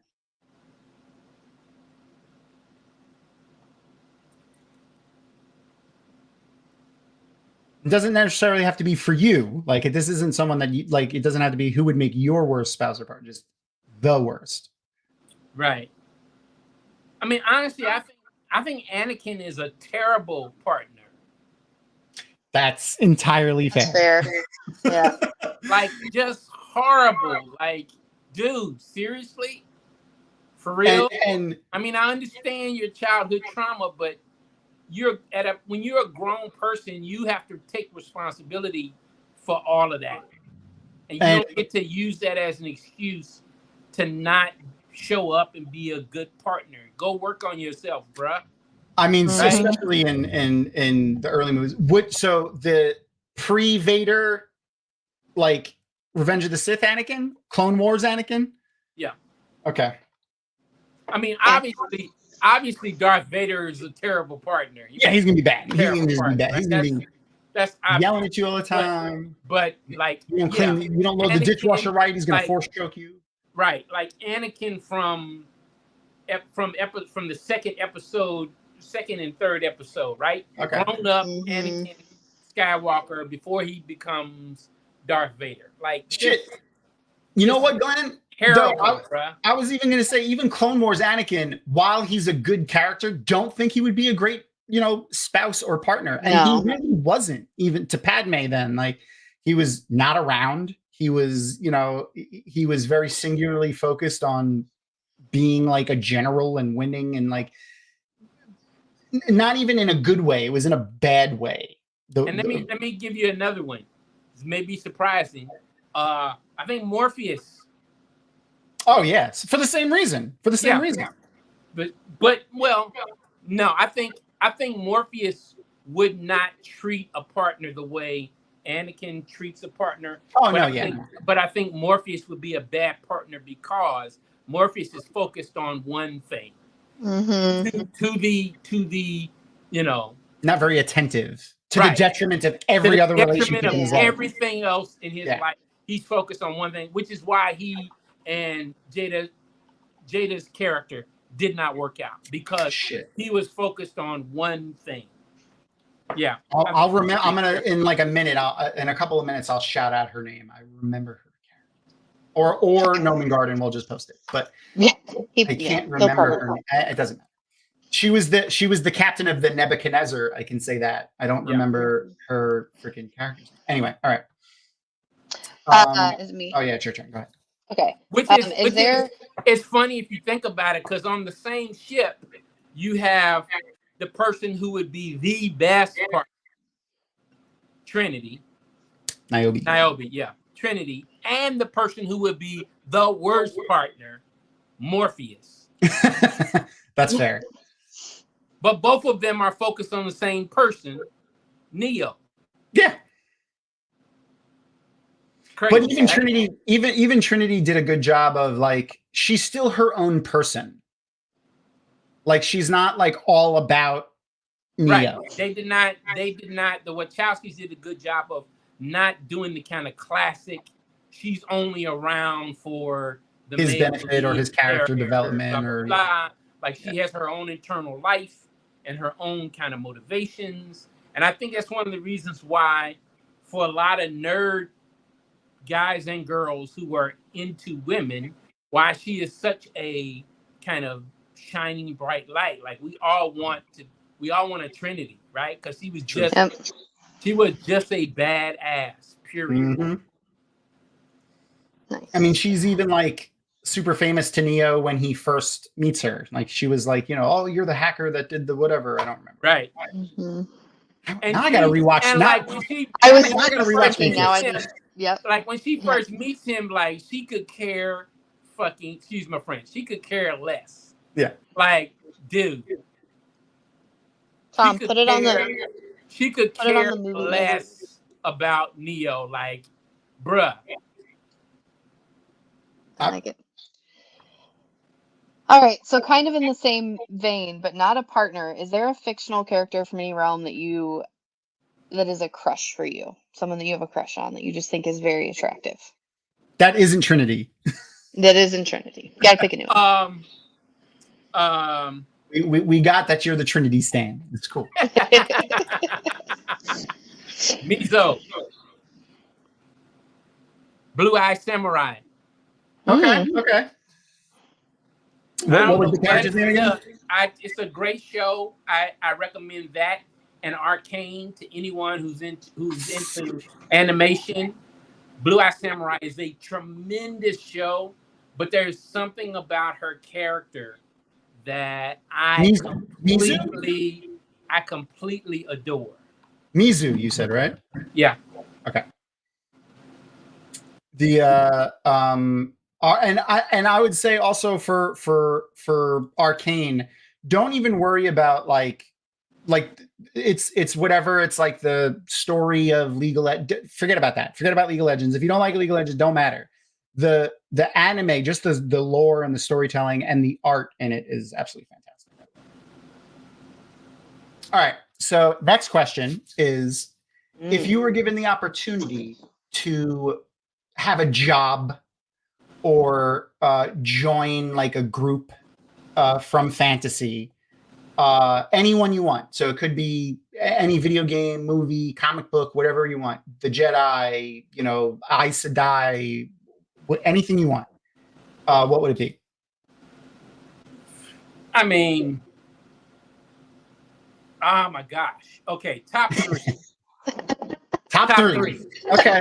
Number one, Jedi. Okay. Obviously, I'd be a Jedi. Which era?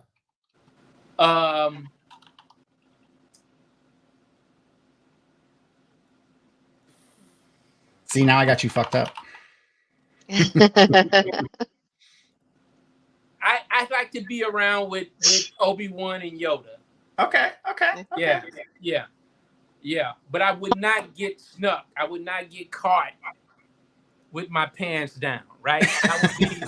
I would be one of those Jedi who survived 66 and kind of went into hiding, blah, blah, blah. Number 2, Warder. Okay. Warder to the Blue Ajah.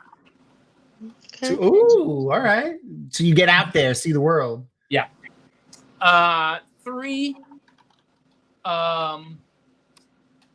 one of the Gerald the White. Oh, like one of the IR, the wizards from Lord of the Rings. Okay. Yeah. Gandalf the Grey, Gerald the White. Okay. Oh wait, no, Maiar, not IR. Maiar, one of the Maiar from Lord of the Rings. Okay. So I'm putting so since you gave us top 3, I'm gonna give chat a poll, and I'll end it when I'll end it when we finish our little interview here. Which do you see Gerald belonging to? So you pick the top 3. We'll let chat put you in which one. So we'll see where you belong after this. That'll be okay. I like it. All right. So the poll's going now. All right. Nice. Okay. So what do you think on YouTube, is by the way? So if you're watching anywhere else, go to YouTube and check the poll. I need to vote too. All right. What do you think is the very worst job, like a vocation you would not want to have, something you absolutely wouldn't want to do? Oh my gosh, I need to remember, because I remember watching something and thinking absolutely not.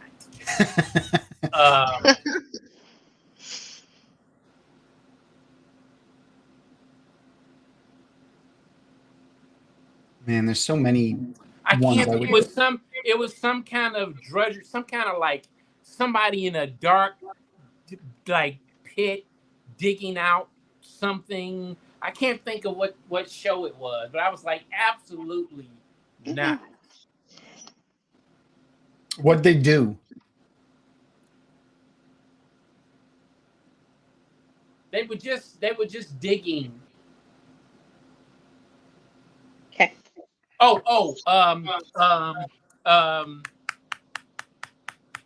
The last Star Trek movie with Patrick Stewart now with his younger clone. Oh, what was the name of that one? Star Trek. They have to go to the Romulan Empire and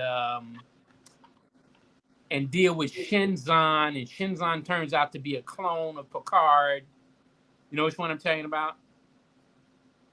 Glenn says Nemesis. Nemesis. Okay, yeah, Nemesis. Thank you, Glenn. And when he was young, once they decided they weren't going to use him, they dropped him into the dilithium mines. Oof. And he and that race, that other kind of subservient race to the Romulans, mined dilithium on that planet, but they went like they went miles down into the surface of the planet, and were down there. That's where they lived their whole lives, kind of mining dilithium. Okay. And I was like, absolutely not. No thanks. Absolutely not. Right? Nope. I'm going to there's going to be an uprising, and I'm either going to get out of here or I'm going to die trying, but absolutely not. Oh man, you know what? The implication. So, in a lot of the fantasy and a lot of the storytelling universes, whether it's science fiction like Star Trek with dilithium mines, and Star Wars with the spice mines, where they're mine. There's never a race like there is in fantasy. Like the dwarves would love that shit. Just let the dwarves do it. They enjoy that shit. Yeah. Like it doesn't have to be a now I have this whole never mind. All right. That just happened in my brain. Welcome to how my thought processes work. All right. So the last question we have, which was again, so the James Lipton question was, when you die, if you go to the pearly gates, what do you want St. Peter to say to you? We turn that into, is there a portrayal in any form of fiction that you've seen, read, played, watched, of the afterlife that you would like to be true for you when it's your time? Wow.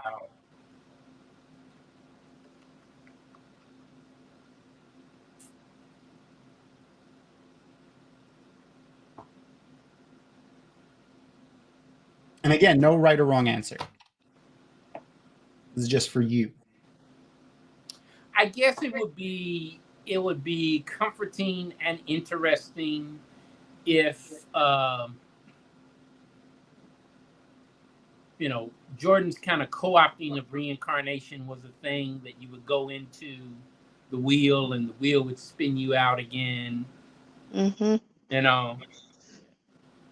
But I would rather be like either one of the heroes of the Horn who always knows who they are, or like Matt, who is able to remember who he is. I wouldn't want to like constantly be spun out of the wheel and not have any recollection of who I was before. Just be this, because what's the difference between that and just being a person born Exactly. who don't Right. have any recollection of who you were prior to that? So that would be kind of like my particular niche. Like, okay, yeah, spin me out, but let me remember who I've always been.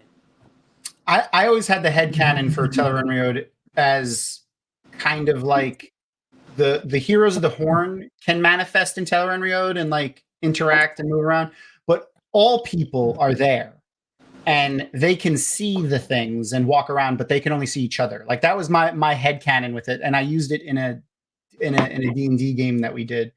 But because I always thought it was interesting for like all of the people to be able to think and learn from their past lives. Like that was always the interesting, and that was one of the most interesting things that I've always found about the Wheel of Time, was specifically Teleparty and the people thinking about their past lives. So I think it would be super like important for all people to experience that. It would be, and then the implication of your soul being born into different bodies and different cultures and different classes and financial classes, things like that, all over the world, would be such an interesting thing for a human soul to go through and learn from. I would love to just have a story focusing on like a random person like that, a hero of the Horn, say, but whatever. Yeah. That would be really cool to experience in Wheel of Time. But anyway, thank you so much for answering those questions. Let's see where the viewers placed you in the stuff for your job. The stuff for the thing. Yeah. So Jedi, Warder of the Blue Lodge both got 40%, but Jedi was winning with one more vote than Warder for a Blue Lodge, and the Maiar, which I spelled wrong, thank you, Noman Garden, only got 20%. So it looks like you're gonna be a Jedi. What color is your lightsaber? Purple. Yep. Me too. That was so. I built my lightsaber at Disney, and I was like, "Where's the purple crystal? I want my purple crystal." Immediately, that is the crystal that I have. That is in my lightsaber right now. I love that purple lightsaber, and that was also when I played Star Wars: The Old Republic. That was always my lightsaber color. We lost to Gerald, oh now. the he's probably going to get his lightsaber. I guarantee it. We're all giant nerds here. I mentioned having a lightsaber. He's got to go get his lightsaber. Yeah. No, I went to get my plug because I'm on 3%. I'm like, no. Gotta make sure I don't disconnect here. No, I appreciate that. So I have a couple. We're good. So thank you so much for partaking of our interview and our questions there. The lightsaber that scrolls through colors, that'd be interesting. Though the lightsaber crystals in the new canon are interesting in the way that they change the color based on your personality and who you are. So like the purple means a specific thing. It would be interesting for someone who scrolls through colors. I don't know what the implications of that would be for someone's personality. My second choice would probably be blue. Okay. I think that's Jedi Guardian in the thing or whatever. I don't know. It's all murky now the way it works, but like what they mean, and I hope they expand on that in the future stuff, but it's still a lot of fun. So we have a couple of interesting things that I want to mention before we go. The first being our guest for next week. Gerald, you'll recognize this person, I think. So our guest for next week is a fantastic person, and that would be Dr. Sargon Donabed. Sargon. He is a great person. Nice. I love these two pictures too. These two episodes are going to be great. Sargon, Dr. Sargon Donabed, Dr. Donabed, Professor Donabed, also author Sargon Donabed. He has a few fantasy books, but he also has a lot of academic books. I'm going to get this wrong, but he is a professor of history, but he has a focus on Middle Eastern history, Assyrian, and that area of Middle Eastern history. Is really a cool dude. You all will tune in. You will enjoy it. Yeah. And he also, one of his students, because he is a professor at a Rhode Island college. I forgot the exact name of the college because I'm terrible, but it's a college in Rhode Island. One of his students also may join us. He's going to check with them to see if they're free. And something that's great that Sargon does every year at JordanCon is he'll have a panel, and often, if not every year for the last 4 years, his students are the panelists. He'll lead the panel as the moderator, but he lets his students kind of do the full meat of the panel, and it's a lot of fun. So he teaches a class on history, but he often will have courses that are like The Wheel of Time, Lord of the Rings, and then folk tales and traditional storytelling from the perspective of the books and in the history in the books, and how that relates to actual real world history and storytelling, and how the stories get passed down through generation to generation. So Sargon is a super interesting dude, and we're really excited to hang out. Roger Williams University. Thank you, Aaron. No, Sargon is not just named for funsies. That is his name. He is Assyrian by descent. His name is Sargon Donabed, Dr. Sargon Donabed. Like I said, fantastic dude, and we're really excited to hang out with him. Yep. Then also something new that has been that I've been working on in the background is with a friend of ours who you've seen on the show before, Leah, the Roof Mistress from Threefold Talk, which I will post a link to in chat right now. Her and I have been working on a tabletop RPG. It's basically like a 5e conversion for the Wheel of Time. And her and I both kind of worked on the mechanics of it, and also with the other players. Everyone kind of took a little part of their characters that they would need to adapt for the 5e tabletop version of the game. And we now are playing not a live play because we're pre-recording it, but we're playing the game. We're playing D&D. Leah is DMing it. It is a 4th age setting. So it's after the events of the books. So it's full spoilers for the Wheel of Time for those who haven't read the books yet. This game that we're playing in. I will post a link to the post where she has posted the episodes. It's called Time to Roll the Dice because obviously. My character is an Ogier. He fought in the last battle. He's like 200 years old, and I'm playing basically like a fighter. And I think, and I haven't picked a subclass yet because we're still only like level 2, so it's going to be a ton of fun. Anyway, I think episode 2 or 3 is out now, which we have a huge cast, and you'll recognize all of the people from the cast. Joe from Talker Riyadh, Morshadi, who was our guest 2 weeks ago. Yep. Beth Doman, my sister from Another Mister. Andrew from Black Tower Podcast. There's a ton of people. We're kind of mixing and matching, coming and going. The way the story works, you'll get it if you watch. But it's been a lot of fun, and I can't wait for all of the episodes to start coming out. We're doing like 6-hour sessions, and we're breaking those up into like 40-minute episodes. So there's a lot of editing going on behind the scenes for y'all, and you're welcome.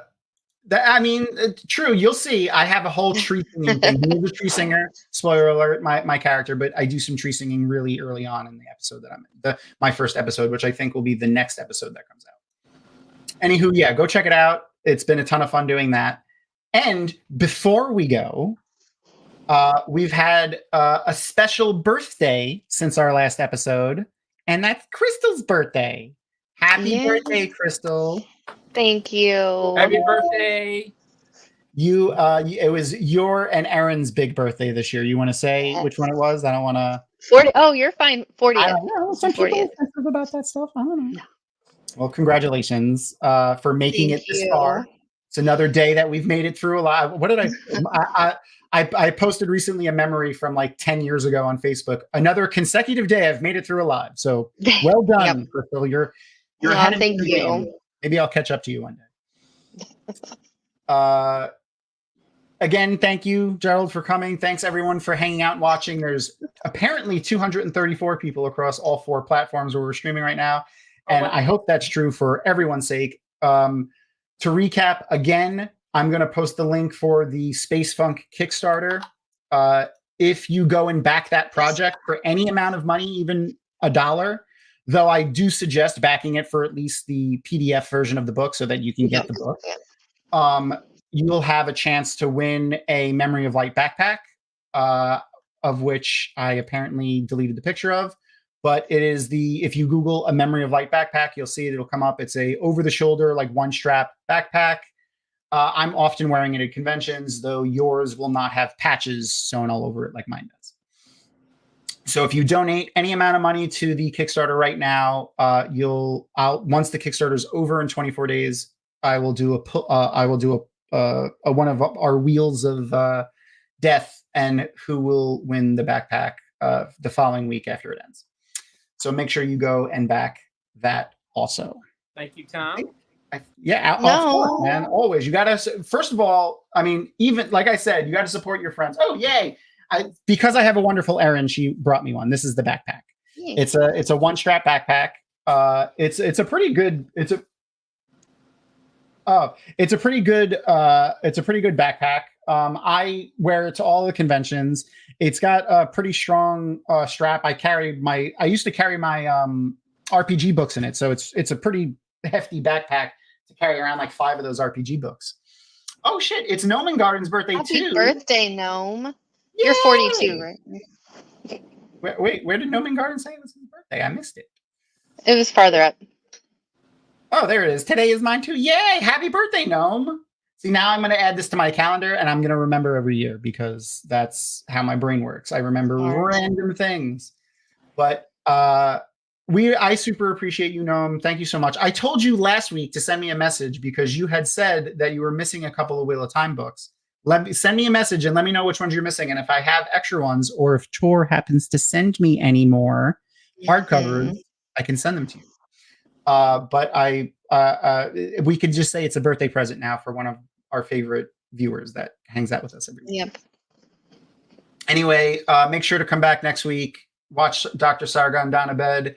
Support Gerald's books. Go and back that Kickstarter for Milton and all of those fantastic authors. And I think that's all we have for everybody, right? Yep. All right. Say goodnight, Crystal. Good night, Crystal.